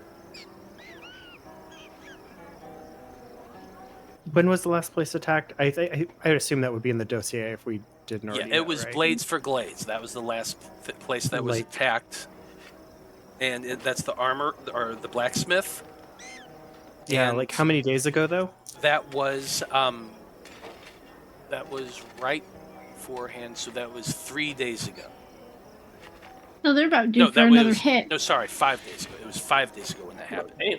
Because They're it was right overdue before. for another hit. Overdue. It was right before you all set out. Yeah. Miss is it Varen, right? Yeah, her name's Varen Hargrove. All right, Miss Mayor Hargrove, would you mind if we took a look around your property outside, considering this might be one of the few times we're inside your big fence here? Make a diplomacy check. Sure, why not? Diplomacy. That's a 15. She thinks about it for a moment and she says, well, I don't see why not. I'll have one of the guards escort you around the property. Your concern is noted for my own space. We do have soldiers that remain on staff, and they will be keeping an eye out. If anything does happen, I will make sure to let you know. That way you can be the first to investigate if my home is hit. All right, fair enough. Malachi gets up to leave. Okay. Or are we not done? Malachi's just looking back at everyone. Are we not done yet? This is boring. Let's go. I think Malachi gets up and Aeden flutters out of the chair that she was sitting in. Yeah, Maiko will get up and say, thank you for your time, and I'll kind of start heading towards the door. You're very welcome, Pathfinders. I wish you a quick and speedy resolution to this incident. Thank you very much. Do we see the maid on the way out? You will see the maid on the way out. When she kind of rings a bell, and a few moments later, the maid walks in. This is a young human woman who smiles at you all, and the mayor says, these adventurers are just leaving, but would you stop and ask Bannister to go out with them? They wish to examine the property before they leave. The maid kind of does a little curtsy and escorts you all out from the office. She leads you to the front door, stopping at one moment in one of the other rooms, and you see this big old gruff-looking dwarf. Long, dark beard, streaks of gray in his hair. He's wearing chainmail, and he has a pair of hand axes on his belt that he just has his hands casually resting on. He looks up at you and is like, what can I do for you? The maid explains that he is supposed to escort you all around the property, and he just kind of gives her a sour look before looking at you all, and he says, adventurers. I was an adventurer once. Come on. Yeah, I bet you got some real interesting stories. I say. Oh. He begins telling you some of those amazing stories as he walks you out He from. does that. Are you kidding? Draven is loving this. It's a notebook, just like, huh? Mhm. Go. Mm-hmm. Yeah. Yeah. I just want to see if I can catch the maid before she leaves, just to be like, all right, he's Bannister. I don't think we caught your name. Oh, my name is Flora. Well, Flora, you made a mean cup of tea. Just wanted to let you know you don't get paid enough for this. She kind of smiles up at you a little bit and gives you a little flutter of her eyelashes as she says, well, I appreciate you saying so. Thank you very much. Are you going to be staying in town long? Yeah, I think I'll be here for a few days. If you ever get off work early and you want to let loose a little bit, we should be staying at the Crow's Cask. She kind of chuckles at that. She says, "Oh, I don't think the mayor would like that, but I appreciate the offer." Well, you just keep me in mind, and I'll walk away. Okay. Are you trying to like flirt with her or anything like that, or? I kind of want to lay the seeds so that later I might be able to talk to her, because I figure I might be able to talk to her about her boss, So if I flirt with her and get her to come hang out with me, then we might get on that topic of conversation. So that's my real scheme. So this could be a diplomacy check, but I will also allow a performance check. All right. I will perform. I bet you will. I will perform again with one of my coins. I got a 14, which is fine, but I might as well use one. Yeah, That's go a for 19. it. 19. That's better. We'll call that the random Rhapsody coin, so we don't forget about it. With your 19, she kind of, you see a little bit of a blush going over her cheeks, and she's like, oh, okay. Well, you never know. Maybe I might see you around town, and I'll definitely come by and say hi. Yeah, maybe we'll pass each other in the street, Fortune be with us. All right. I wave. Walk So away. what is the goal of searching the property itself? So my idea was kind of on my former topic, which was maybe this could have displaced a creature.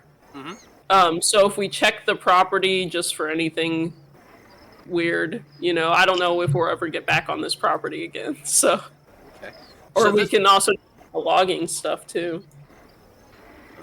I mean, this sounds like it's part of your exploration phase of the game.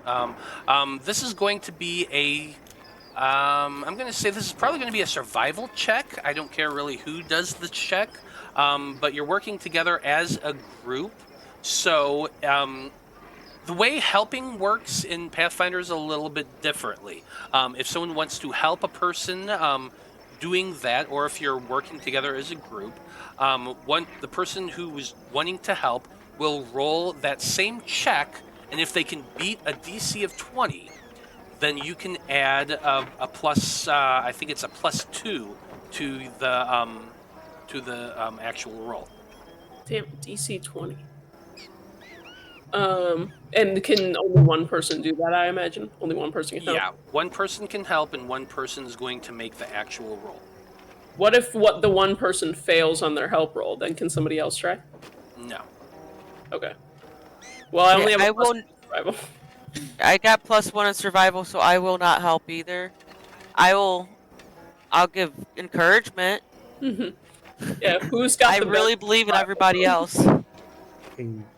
I mean, I'm not good at No. survival either. I was going to assist by trying to keep the guard distracted, but with stories, so you guys could investigate. But I was like, I mean, 'cause I could do. to aid, you don't have to use the same kind of roll that ultimately the person's gonna roll. Oh, you can use something else? If you can make it if you can explain. Applicable. If you can make it applicable. I'll also point out that if you have a lore skill that can be similarly used, that's usually a lower DC than just a straight skill check. I don't suppose terrain would help, would it? It would actually. Oh, that's a +4. Then I could do that. I have a +6 stealth that I could be sneaking around to help somebody. No, that really doesn't work that way. You don't? No sneak investigation? No sneak investigation, I'm afraid. The only other thing is like I could run distraction and keep the guard distracted, but I don't know how much that would help, really. Well, it's just about if you get that DC, then it would help exactly 2. I mean, terrain would help because you guys are looking at the terrain and seeing if any creatures have been displaced. Yeah, so you could use the terrain instead of survival if you wanted to just use that skill. To help. Or you could use one of those two to help the other. So who is going to be making the actual roll? So you're saying you can use the terrain as the actual roll, not just since you have a lore skill terrain, I'll allow that instead of a survival skill. That is a relevant skill, so it could be that instead of survival. Or if someone has a high end of survival, that could be the actual roll, and the lore skill could be the help. Yeah, does somebody have better than +4 in survival? I have a +3, and I'm the highest in the party, I think, with that. Yes, you are. Do you want me to roll my? Do you want me to roll my terrain and then you do the help action with the survival? Yeah, I'll roll to help. Okay, so roll to help goes first. Don't help. Do not help, but good news is it wasn't a nat 1. Okay. Alright, so then now I roll? Now you roll. How's a 16? You happy with that roll? Okay.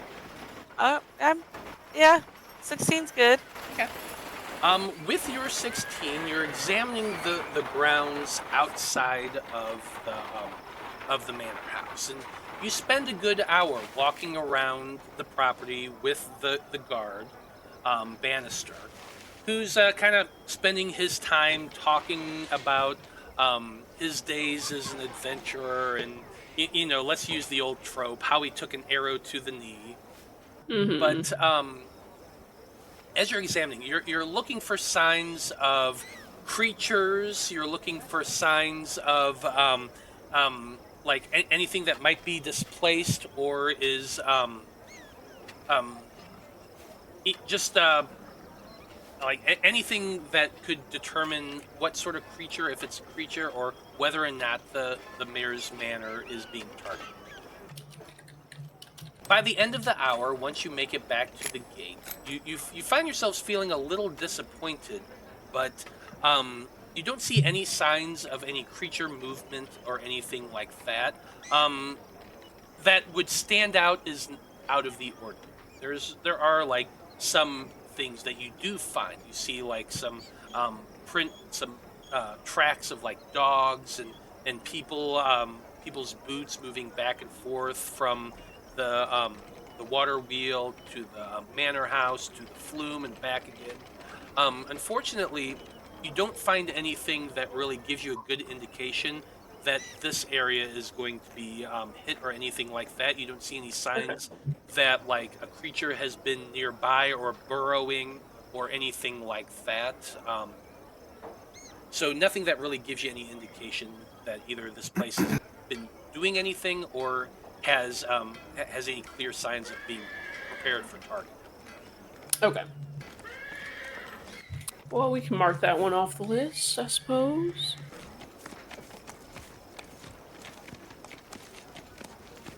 What time is it? It's getting to be about 4:30, closer to 5 in the. Actually, yeah, it'd be about 5 o'clock in the early evening now. The sun is just starting to descend. It's still light out. It's not quite dusk, but in the next maybe 2 hours, it will be full on dark. Well, what say we try to check out this Blades Glades, whatever. The what? The Glades blades. Blades for The glades. smithy? That's the one. Oh, I mean, okay. I was also thinking perhaps we talk to the wizard, Morley. Isn't he the proprietor? Is that the place? I thought that was. No. Am I wrong? Okay. This is a different guy. Yeah, the Blades for Glades, that's the blacksmith shop. It's run by a man named Carmen. Odd Stories was the place that the mayor said is nearby those other shops that have already been hit, and it's owned by a wizard named Morlablit. And they have not been hit yet. They have not been hit yet. That's the last shop in that area, which I'll go ahead and just show you where it is. It's number 7 on the map. Alright, well, I suppose we could have somebody, like, keep guard there if we suspect. I do also want to ask him if he, since he is a studier of the arcane, if he might have some other insight into it. Since physical stuff is not proving worthwhile, perhaps metaphysical. It all sounds really interesting. I say very sarcastically. Oh, I believe you. It is like, oh, I'm so proud of myself. What? There's this classic idea. I don't know if you guys are into it, but have you ever heard of like splitting up? I heard that's a great idea. I heard it's like a really good idea all the time. Well, So Nothing bad ever happens when the party splits. So what say you, more kind of brainiac, bookish types, go talk to the wizard about magic and stuff, and then like the rest of us will go to Blades for Glades and talk to Carmen. You just want to smoke, don't you? I just feel like if there's a wizard and he's got a lot of books, he's not gonna let me smoke in there. So You're probably. That's a good idea. yeah. You are also one of the smart ones. See, Kiss I on know. forehead. He kissed me on the forehead. I do. Malachi blushes. Okay, well, I'll talk to you later. I start walking away. Okay. You're walking in the wrong way, Malachi. Oh, my bad. Opposite direction. As our heroes make their way back down the hill towards the village proper itself, I feel like this is a great time to take a break. We're actually a little bit behind for that. We're way behind. Yeah, so why don't we pause here and we will pick things up in about 10 minutes. Okay. Sounds good. Yep. Ashley, it sounds like they're heading to the wizard's shop next, maybe? Or the blacksmith? I'm not quite sure, but we'll find out when we get back. Sounds like we're splitting the party and heading to both of them. Maybe. We'll find out soon. Be right back.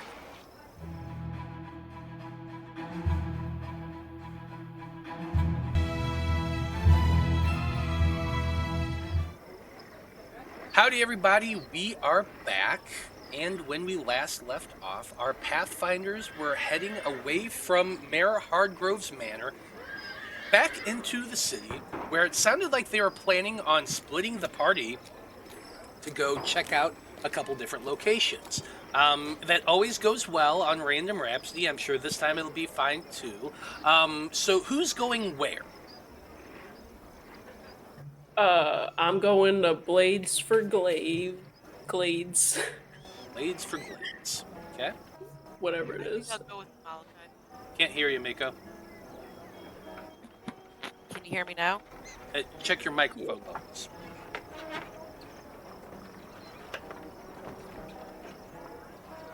How about now? That's better. Yeah. I will go with Malachi. Okay.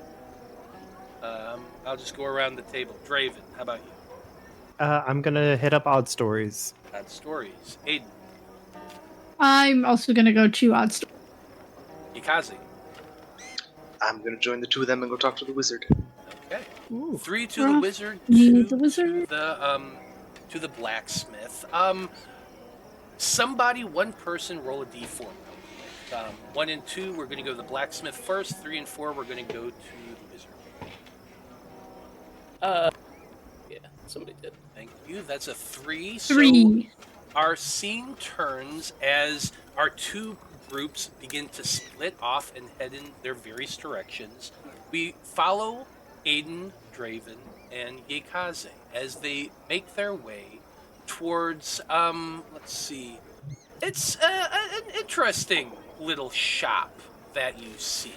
Down there, it's, like I said, it is number 7 on the map. It is a mostly timber building with a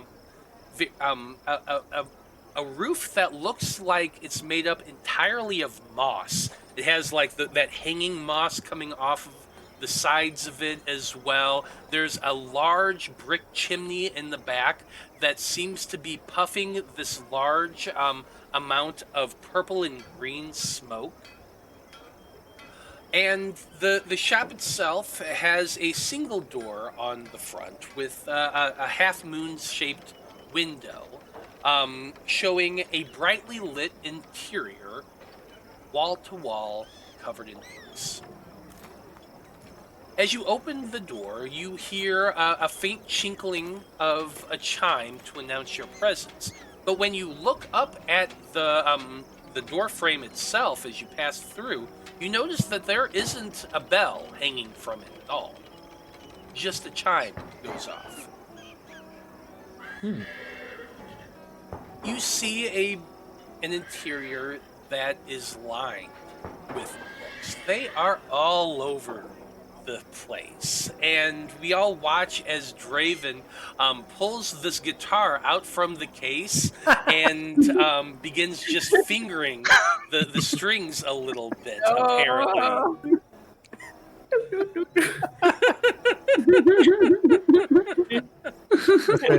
I might never get a chance. This is my only time too. I'm gonna do it. Make a performance check.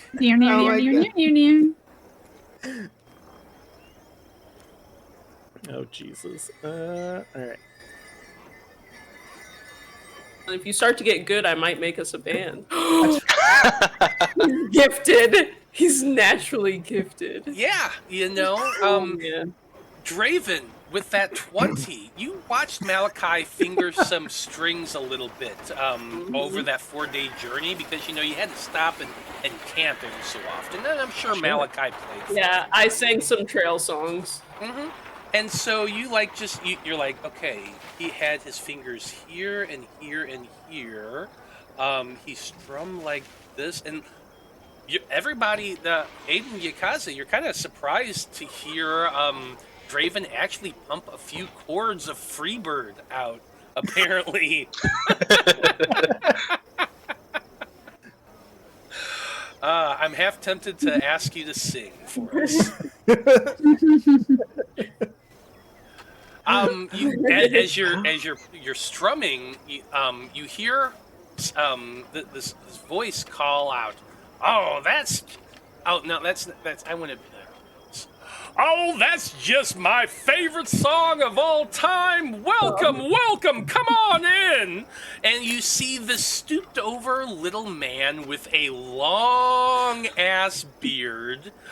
He has one of those, you know, the monk's crowns where it's just he's bald on top but has a short crop of silver hair around the sides, Jean-Luc Picard style. He has bright blue eyes. It's a human man. He has a bit of a hooked nose. And he's saying, "Oh, that's just my favorite song ever. Welcome, welcome. My name is Tom. Me and my husband, Morblin, owns the shop here. Come on in. Are you looking for anything in particular?" I am, but that doesn't have anything to do with what we're here for. Oh, well, what can I do for you then? Oh, please, go ahead. We're, the Pathfinders that, the Conclave sent over on behalf of, Mayor Hargrove's request. We're here to ask a few questions about the city, about the thefts and goings-on. Well, I'll happy to help however I can. We haven't been hit by these thieves, but that really doesn't surprise me much. My husband warded our shop very well when we first took it over, so it doesn't surprise me in the least we haven't actually been hit yet, but I have heard a little bit about the thefts. I know that over across the street at Blades for Glades, they had a few things stolen. What particularly would you like to know? Well, I was hoping that we could maybe get some information about the arcane to just check it off. You know, we don't know how they're getting in. It looks physical, but we don't know if they are entering through magical means. So I wanted to get more insight and information. Go ahead and give me that diplomacy check.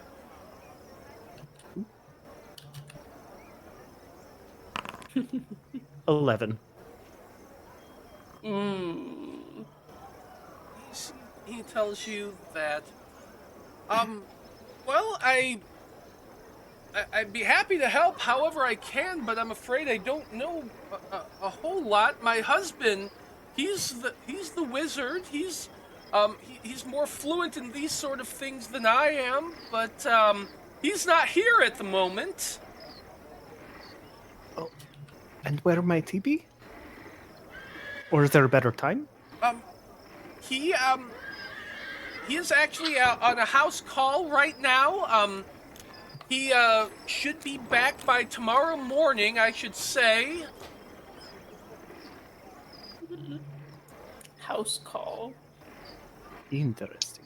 This What does a wizard character do? must be deaf. House call. Is he also a doctor? Oh no, he's a wizard. He tends to get hired out to take care of various magical means and things like that. He's actually been hired by, and I have to look up this name, so give me a second. It probably does, like, puts up wards or moves things or just anything you could make a wizard do. The individual who's not actually here at the moment is pretty much spot on. Oh no, I was just talking out of character. I know. I'm just being ass. He's over at the Inkelholt's place. That's the manor over on the other side of the river. They're worried about thefts and break-ins and things too, based on everything that's been going on. And so, my husband was hired to ward their cellars. Has your husband been hired to ward a bunch of places or any other places since the thefts have started? The Inkelholts have been the first to ask him, but since the thefts have been increasing, it wouldn't surprise me if more people ask him to do that. It is pretty high-level magic, though, so it does come at a price. What makes you said the Inkelholt? Yeah, the Inkelholts,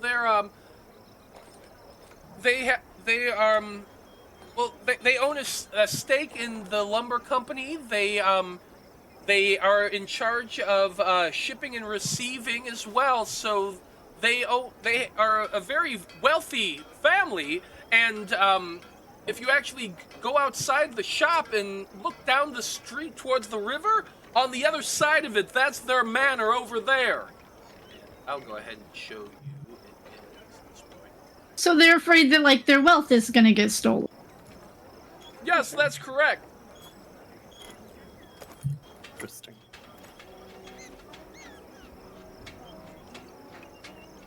Well, that has been very informative and helpful. I do appreciate it.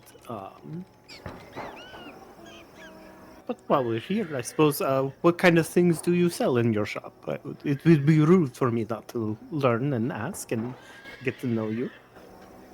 Absolutely. My husband, he sells things like spell scrolls. he does the occasional enchantment and things like that. He also will cast spells for people when they need it. If you ever find anything on your adventures and need to get more information about it, he's always willing to cast it, identify for people at a price. Let's see. So, yeah, basically, this is a little bit of a. It's a bookstore as well as a magic shop. Old Tom kind of begins to explain that he and his husband are writers. That, apart from making spell scrolls for people and occasionally casting magic, they also write fiction as well, and they also buy and sell and trade textbooks and things of that nature. They have a wide assortment of textbooks on a lot of different subjects. You also see that there is a book right there in front on the counter, and with a title that says "When Beards Entwine," a romance novel. Ooh.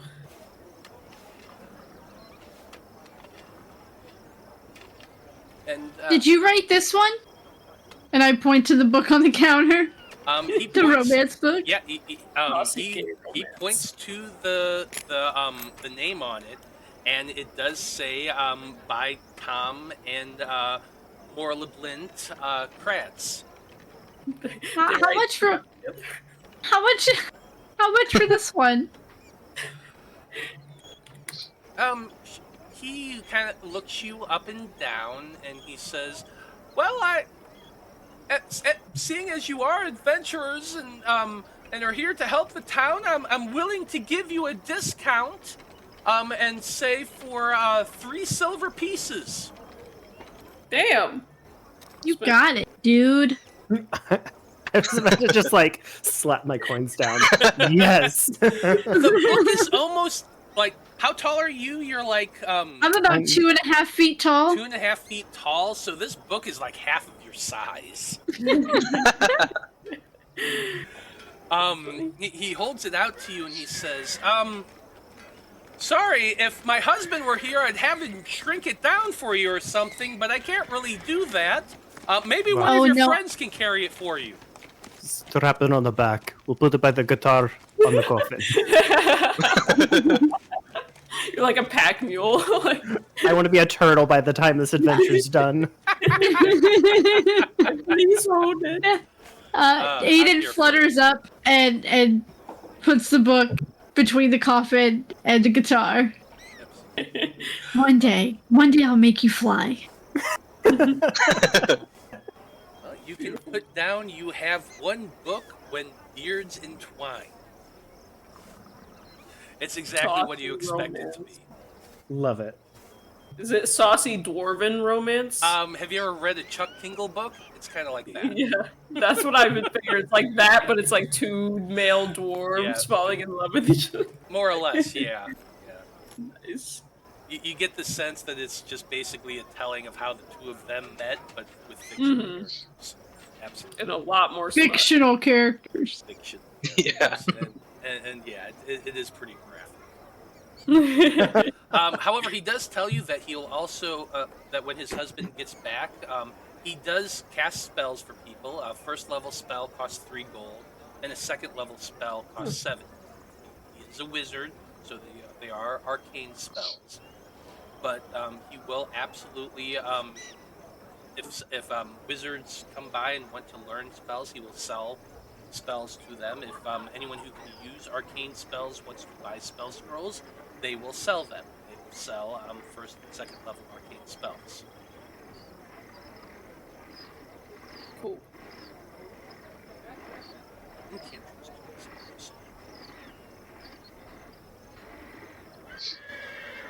Ashley's asking, so one is a wizard and one writes romance books? Yeah, it's basically they both write romance books together and then they own a shop together. It's, you know, it's retirement. It's It's how you keep the love alive. Spice it up a little bit. Some people are just guys. They have no skills, and that's okay. Really just hanging out. Like, come on. Exactly. Do you have any other questions for Tom? Yeah. Go ahead. Yaekaze is looking for a specific book or some sort of description about the death rites of nearby areas. Ooh, that got me interested all of a sudden. Interesting. Okay. This is going to be a random check. I think that they're a wizard. They've lived in this area for a little time. I think there's probably a 65% chance that there is a book on local death rites. I think that's what you said. Of creatures. So you're gonna roll a D100, and you gotta roll above a 35. Oops. No. Wait, does the hero point work on that? If you want to spend a hero point to re-roll a D100, I will allow it. It is for just a random book, but if you want to, I will absolutely allow it. I mean, we still have, 4 of them, right? Yeah. Can we use mine that's only works today? If you want to, I'll allow it. Yeah, I'll give you my one-time use one. Okay, There you go. then I will re-roll. Oh, So that's we can better. have to There do we go. Way There you better. go. Oh my god. Much better. You absolutely do. You describe kind of what you're looking for, and old Tom says, "Oh, I know exactly what you're looking for," and he goes scurrying off into the back of his shop and begins rummaging around. Let's see. He comes back with a small leather-bound book about this big. It says it's about local death rites in this area. He tells you, now this book here, it's a little hard to come by, but not too difficult. This is our only copy.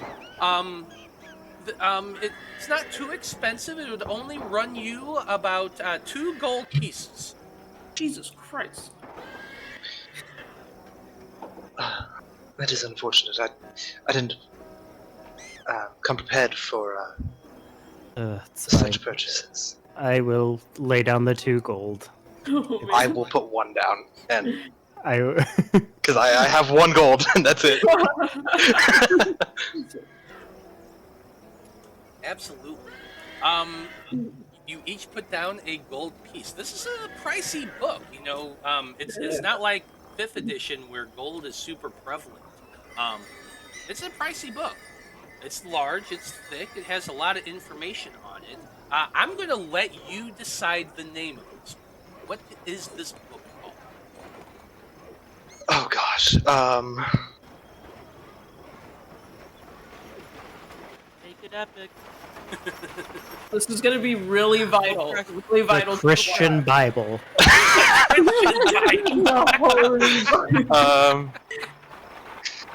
Jeez. I didn't come prepared for naming things. Hey, I have to name things on the fly all day Idiot's long. Guide to I didn't- Death I Rites. didn't prep to be the God. I'll come up with something. I'll name the it's book when okay. I have it in my inventory. The Beginner's Some Guide ways to to Death Rites in Contrast. What? There you go. No, it's got to be more than just the beginner's guide for 2 gold. Yeah, This you're is right. a It has to deep be. dive. It has to be an advanced applied discussion of death rites in Contrast. Peer reviewed. It has like Ugh. 16 names on the cover. Somebody's thesis. Yes. Yeah, it's absolutely Yes. it's thorough. It's It's gonna be. it was boring to written read. specifically by Corin Hassan. Oh, there you go. I'm sure that name means. He's famous. Yeah. Yeah. That's Ichabod's husband. Aww. Oh, okay.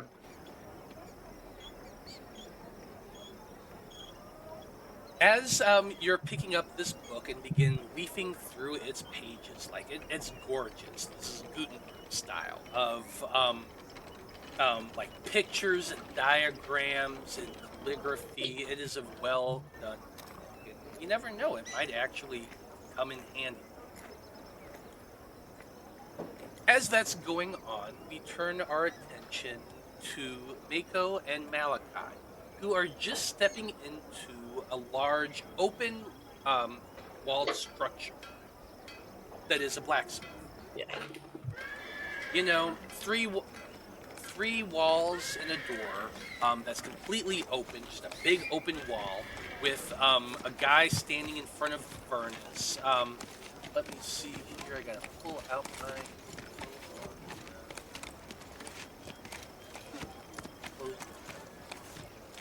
Maiko, I'm so glad I'm getting the chance to talk to you one-on-one.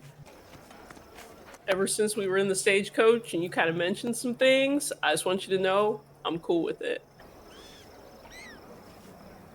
That's good to know. It's good to know. So if you see anything, you know, or you want to, you know, partake of anything, you just let me know. I'll have your back. Yes. But do understand there are definitely. Oh no, I get it. You got a conscience, and I respect that 100%. You know, it's whatever you want. I'm just here to support you. I appreciate that. All right, I just wanted to get that established while we had a moment. I figured you of all people would. Oh yeah, I am down for some thieving. Absolutely. Only when necessary. Okay. Well, as you make your way towards the blacksmith, you see that the proprietor, Carmen Rajani, is a tall half-orc man. He has very, very dark green skin. He has a handlebar mustache, or not a handlebar mustache. It's actually a Mobius mustache. It's handlebars that go down along the chin and then up to the hair. It's a huge, thick, wiry black beard that this man has, and he is currently pounding away on a horseshoe on an anvil as you approach it.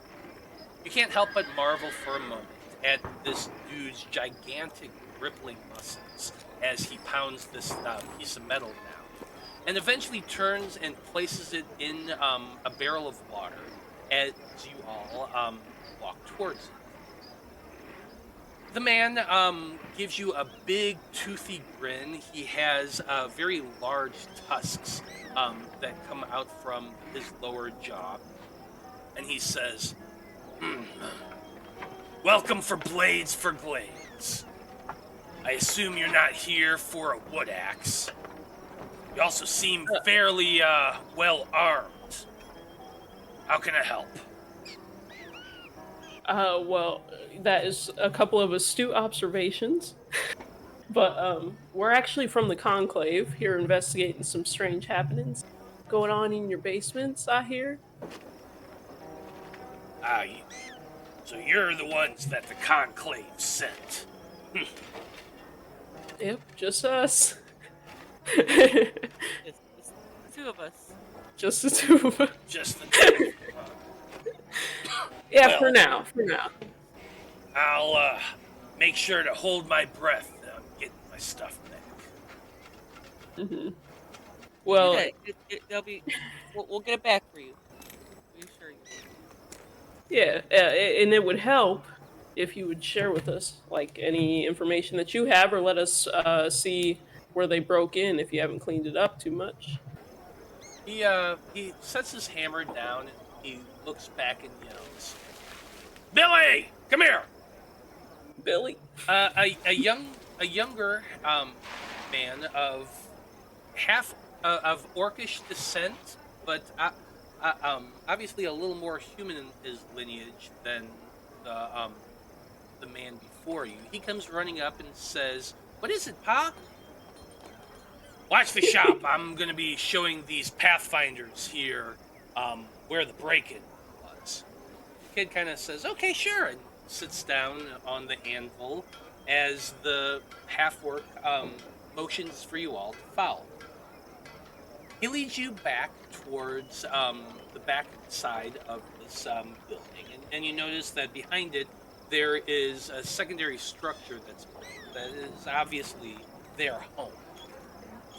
He leads you inside that and over to a staircase leading down to a roughly hewn earthen cellar. It's just purely dug out of the dirt, though there are wooden braces along the walls connected to the rafters that support the building. He leads you over to a large dirt pit that's situated between a pair of shelves that look like they are somewhat broken, like half the shelf pieces are hanging loosely off of it, and that sort of thing. And he says, "This is where they came in. I had quite a bit of stuff stored down here, mostly broken things that I hadn't bothered mending yet, or like they stole my old anvil. It was still good, useful. It still served its function. It was just a little bit rusty, but my partner had gifted me with a much better one, much larger, for my birthday about 20 years ago. And I just kept the old one down here for sentimental reasons." I see. Apart It from seems that, like they mostly stole metal things from you. Is that true? they or did stole they a take handful of old tools, pickaxes. I had a couple pickaxes down here, a couple shovels, an old set of blacksmithing tools, different hammers and like. I had quite a bit of iron ore down here that I was planning on smelting, and you do notice there is a smelting furnace down here as well. Do you know how long they had to have been down here before you realized that you were being robbed? I'm embarrassed to say it, but my family and I were actually away at the time. Oh, man. It happened at night. We had gone to the tavern, and we were celebrating, and my son's birthday, as a matter of fact. And we were at the tavern till probably around 8 o'clock that night. When we got home, I just noticed a smell. It was odd. It was kind of it was astringent. It was kind of pungent. Almost smelt like sulfur after being thrown on the fire. I looked around and eventually went downstairs, and that's when I found the mound. And I found quite a bit of stuff missing. Okay. I want to look at the mound. So the mound is blocking a collapsed tunnel. Is that right? Well, it looks as though dirt had just poured forward from the wall onto the ground. It's like just a mound, angle of dirt from the wall forward, about 4 feet forward. In height, it's also an equal 4 feet as well, where it stops. So then is there a tunnel in the wall where the dirt came from? Or like There a is hole? not. It's almost as if the dirt had been pushed forward and fell down into the space. Oh, So it's you mean nothing like behind it. from There's nothing above? behind it. It's just like there's the dirt wall. Imagine a dirt wall, and then someone from behind had pushed it forward, so it just tumbled forward and caved inward. But there's nothing behind it. It's just a mound and then the wall. Okay, so the wall doesn't actually look like it has lost this dirt? It looks more like it's been pushed forward. Okay.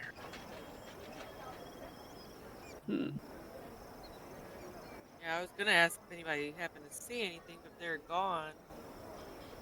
Well, it does interest me the smell of sulfur. Wasn't there somebody who, well, okay, when he's not around, I want to talk to Maiko and be like, all right, well, if you'll just give us a few minutes, we'll investigate down around here, and then we'll get back with you.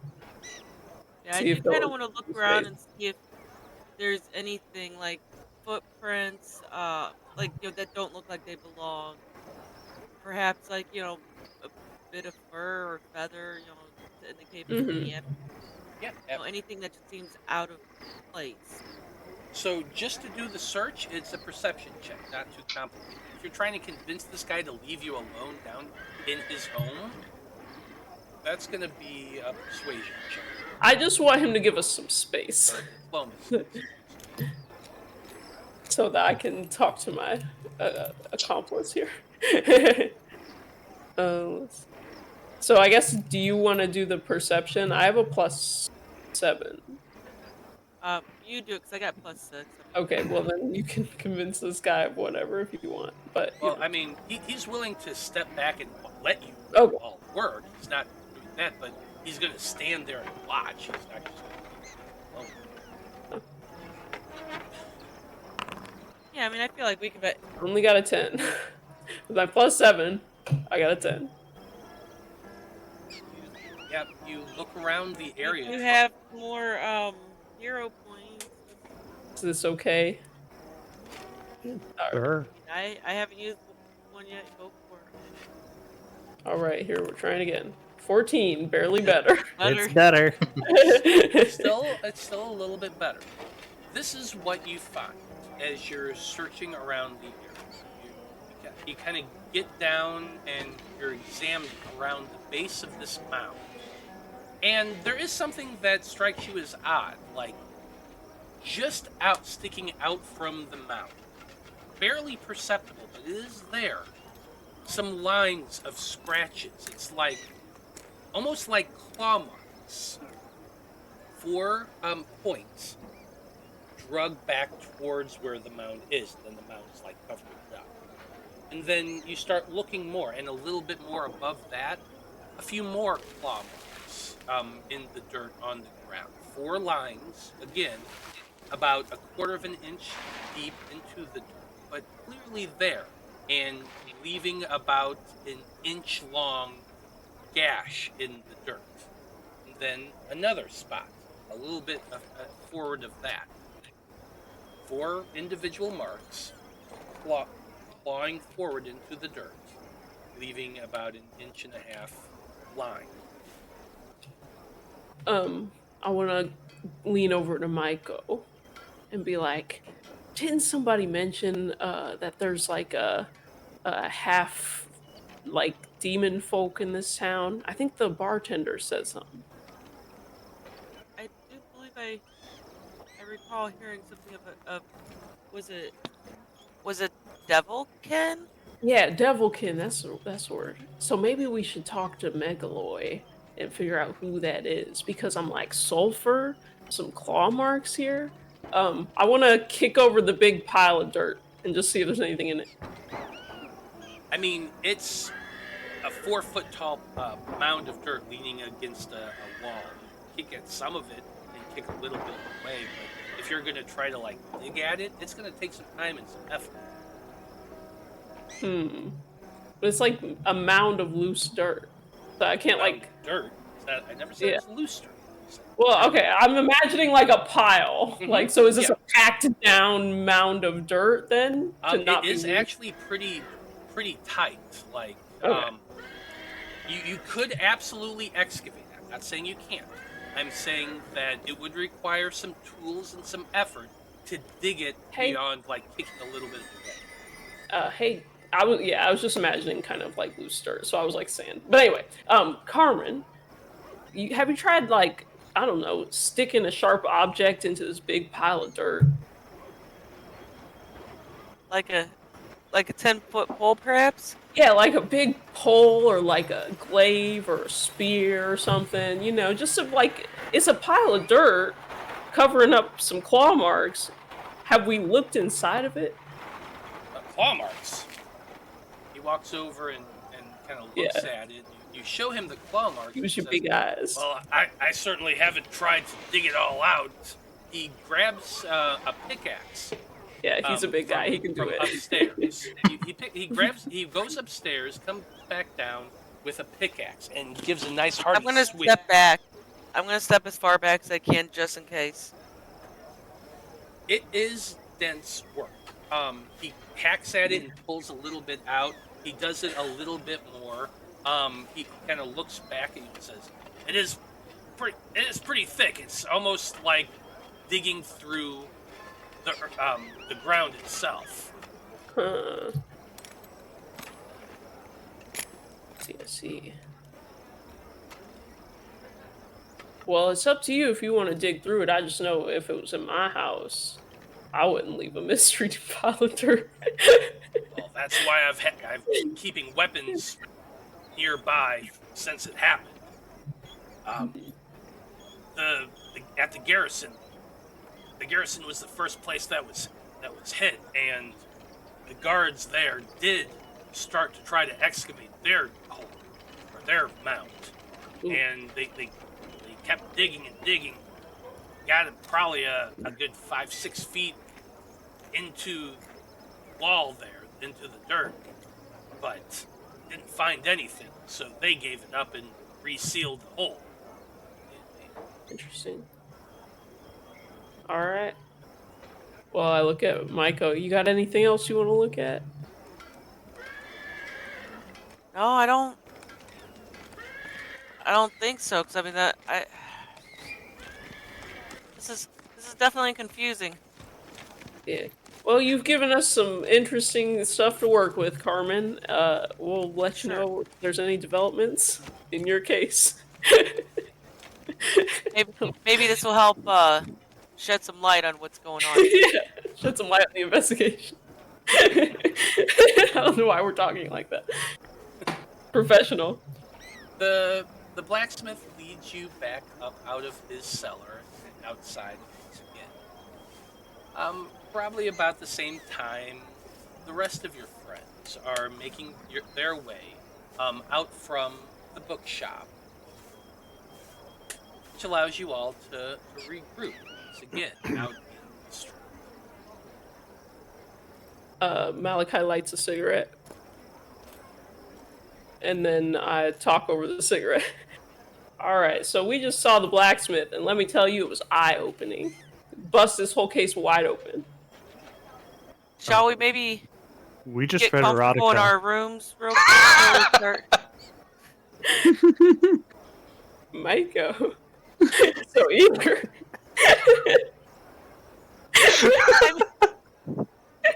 I just need less time.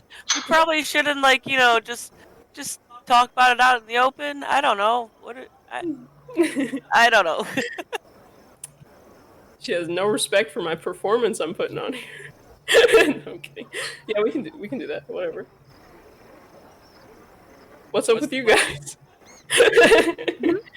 Think we're gonna head back to the Crow's Cask and get some rooms, maybe? Yeah, get some rooms so we can speak privately. You make your way back to this cast, and when you arrive, you do notice that the common room is quite a bit more filled than it was when you first arrived. Nice. It is probably about 7-ish in the evening by this point after your conversations and investigation, and the sun is starting to dip over the horizon by this point. So it is starting to get dark. So no doubt that a crowded common room in an inn is a welcome sight. It's nice, it's warm, it's bright, and as you're stepping inside, you do see that the bartender, the owner, Magaloy, waves to you once again. She calls out, "Oh, the adventurers! It's so nice to see you again. Come on in, come on in." And at this proclamation, like, a lot of people kind of turn and look at you. There's a few people who are like, "Yeah!" and cheer a little bit before turning back to their cups. And you all approach the bar where Magaloy is currently attending. It's good to see you again, Magaloy.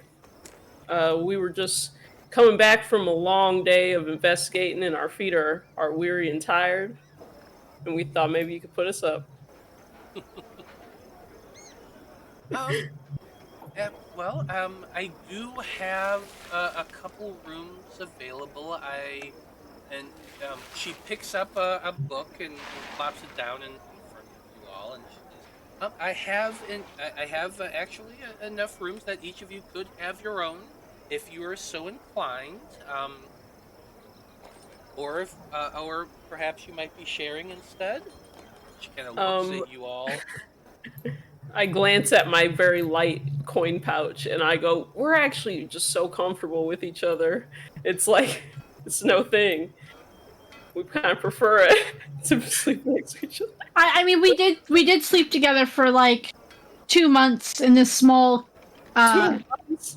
In this small carriage. 4 days, or 3 days, technically. No, I'm aware. Okay. Every time she mentions it, it's going to get longer and longer. Fair Next time it's enough. going to be 6 months. We'll be there for decades here pretty soon. So we've been friends for years now, it feels like. But yeah, so if you can just, whatever room you have that has as many beds as possible, and if we can't do it all in one room, then maybe we'll take 2.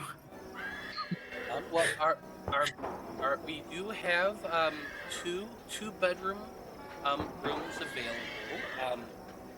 We also have rooms that can accommodate one person.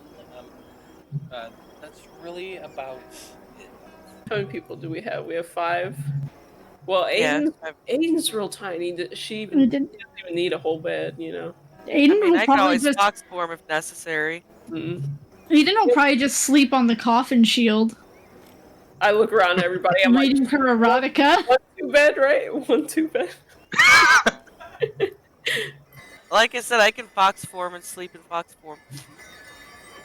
Okay, so I mean, I paid for dinner, so. How much How for much 2 are the rooms? rooms? One room that has 2 beds and it costs 3 silver. Alright, I'll put down 3 silver.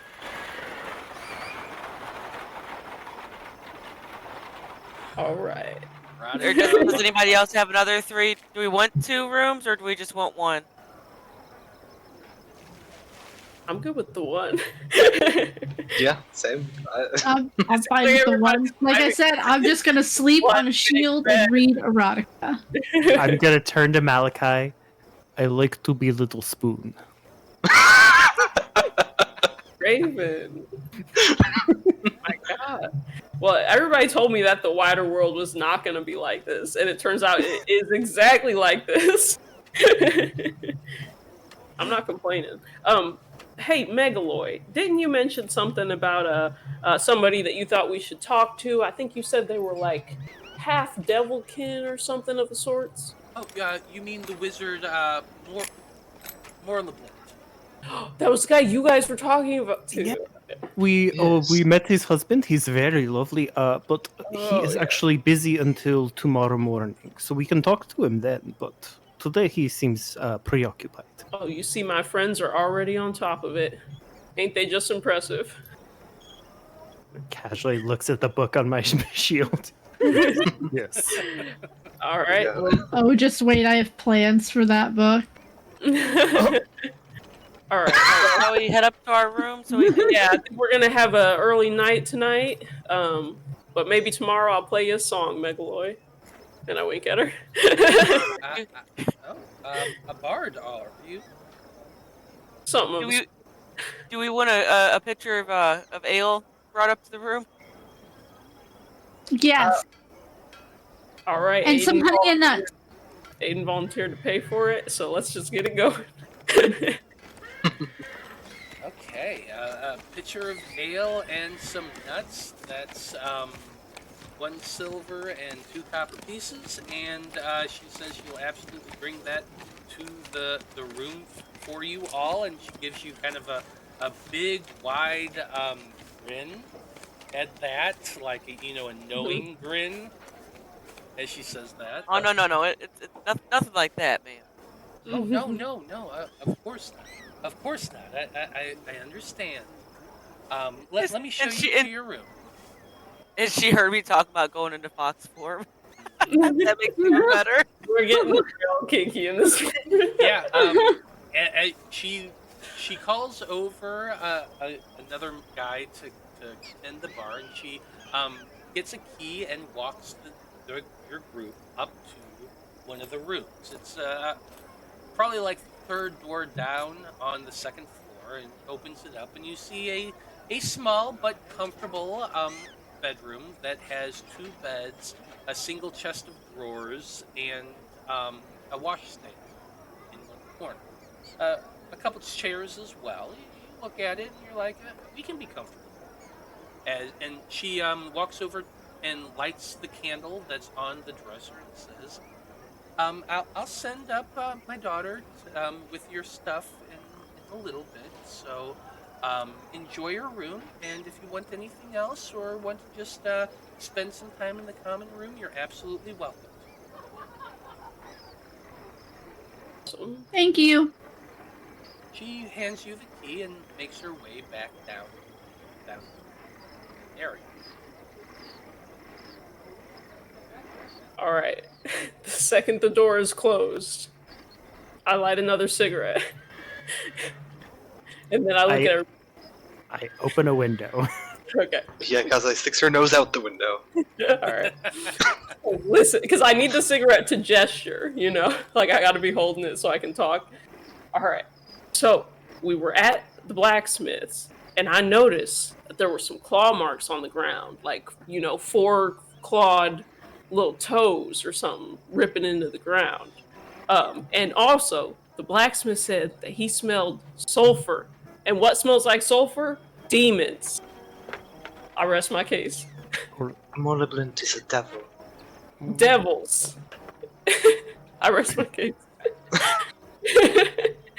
Devils. Devilkin. Take a big puff of my cigarette. Does the blacksmith have like a kiln or a smelter? Yeah, but he said distinctly that that's what it smelled like when they returned home. So it wasn't like they were smelting on that day. He should know. I would think if the blacksmith came home and smelled sulfur and thought it odd, Yeah. I would assume that that's definitely something to take note of. If it was a normal occurrence, he wouldn't have thought that was odd. I mean, Draven, you yourself suspected it could be magic. So I'm saying devilkin wizard, a little suspicious. Just a No, little I think you know who is the most suspicious? That mare. It is her. Listen, she is an arcane wizard. I just know it. I do not trust her.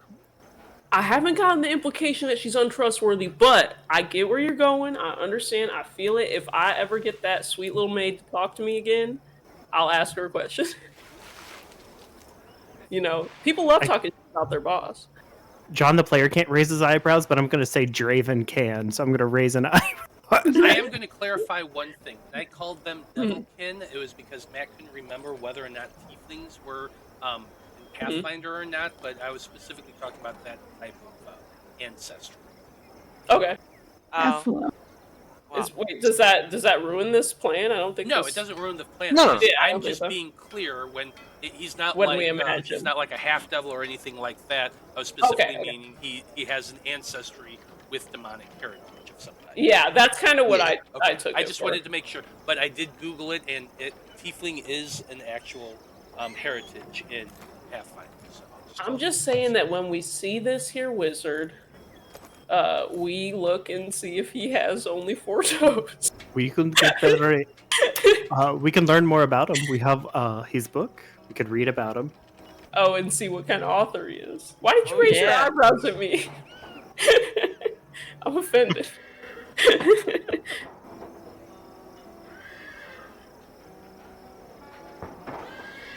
Well, I mean, he was warding the other expensive house across the river on the other side. Manor. The Inkelholtz who or maybe they're tied to the mayor. They work the business together. So they got a stake. They do. Well, if he's Also awarded- consider he's warding it, or maybe he's scoping it out for his next target. if he's the Ooh, one that's that's awarding it, and they're the next. I Do we did ask if know- anybody else had asked to have their areas warded or if they've done it, and they said there was nobody else. Kind of an expensive job. I'm just saying. So it's a plot to follow for sure.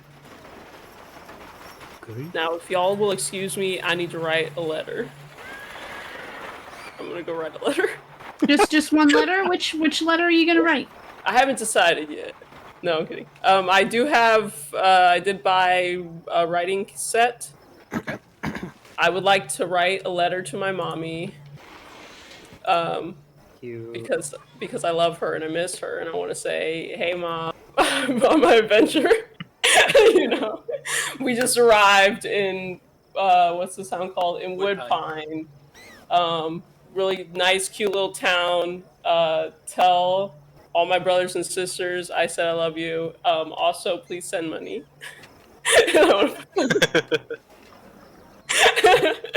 So, Fair enough. just Clear here when it arrives. It's kind of expensive, you know. Like, can you please send money? Well, you do know that there's a place called Galantine Deliveries that does send the post to various places that you could send that.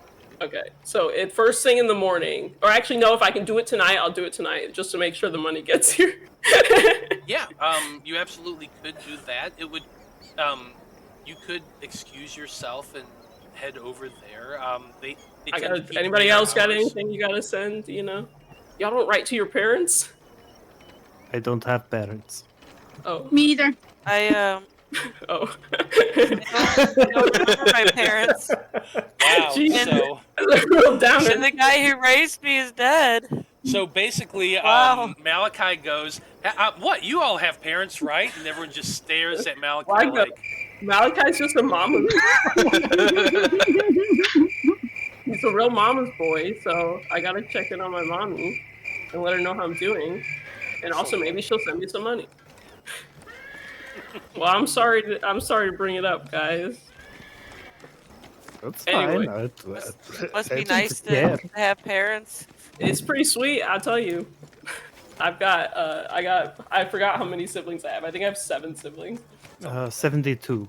Oh no, I have 6. I have 6 siblings. 6 brothers. I have 2. I thought 2 were. I don't know how many I have. I'm sorry I brought it up, and I leave. I shift the fox form and crawl up on one of the chairs and Because we're all- stop myself to sleep. Well, let's talk about better things. How about we read the book on funerals? Yes. Yes, much happier Yes. happier things to talk about. Yeah, save the Interesting. stuff for when I get back. as you all settle down on the beds to begin perusing your whatever books, Malachi starts walking towards the door to head to the couriers who sent his letter. As Malachi reaches out to grab the handle, suddenly you're caught off guard by the sound of loud knocking at your door. Shit. I open the door. You Hoping it's the ale. You open the door and you do see the young woman who was serving earlier today. Clearly the bartender's daughter. She looks just like her, just about 30 years or 25 years younger. However, the look on her face is one of pure terror. The blood has just drained from her face. Her eyes are big, wide, and she looks up at you all and she says, "There's something in the cellar." Not even a word. I'm heading down.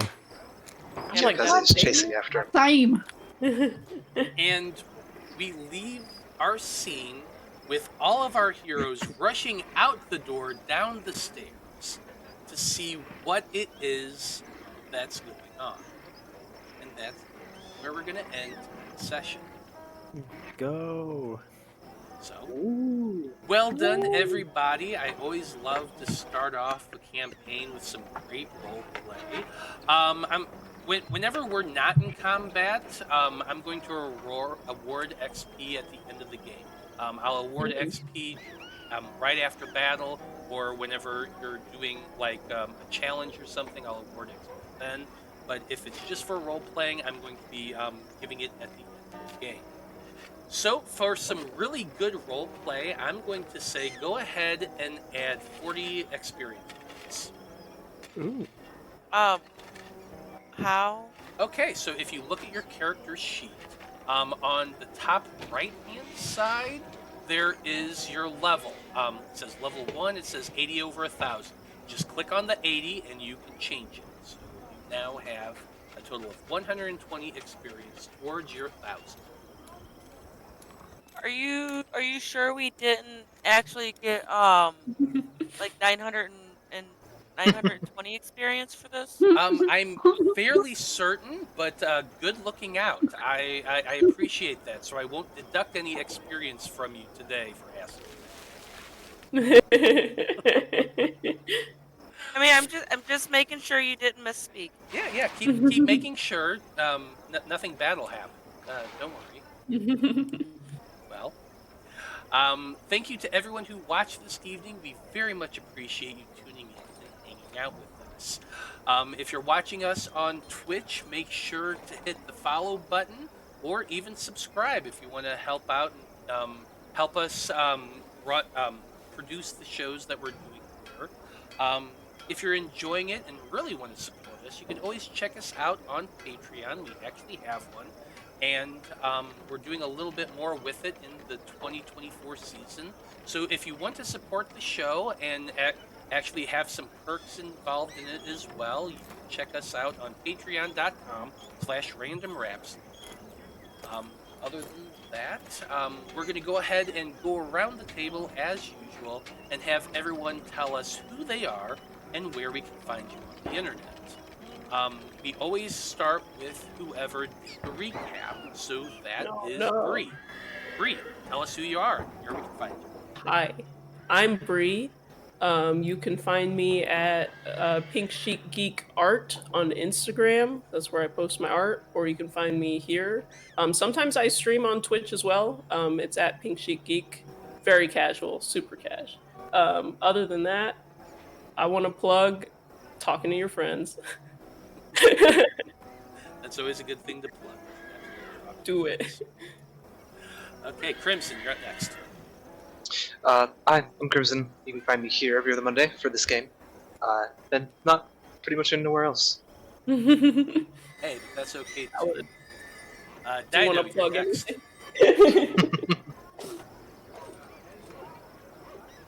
Dyto, you're next. Hello, I am Dyto. You can find me here every other Monday, and you can also find me here on Random Rhapsody. Not this Wednesday, but every other Wednesday following that, where I will be doing Curse of Strahd. And you can also find me over at Lost Caravan, where I do some other things. And I want to plug Talk to Your Mama. Yeah, right to your mom. Yep. Text your mom. Text your mom. Tell your mom you love her. John, you're next. I'm John. You can find me over at Creative Panda 88 at Instagram. Post art kind of infrequently, trying to get better. It's fine. Also over at Blue Sky at John Poe Art at bluesky.social, all that fun stuff. And here at Random Rhapsody on every other Mondays and Wednesdays. I am part of the Magic Nights as well as this fun campaign. So, yeah. See John here in a couple days on Wednesday. Yeah. Brandie, you're next. Hi, I'm Brandie. You can find me here every other Monday playing the Æther-Tech Wars. And then the opposite Wednesdays playing on Curse of Strahd, I'm playing Vide Sauvage. Little homage to a favorite band of mine.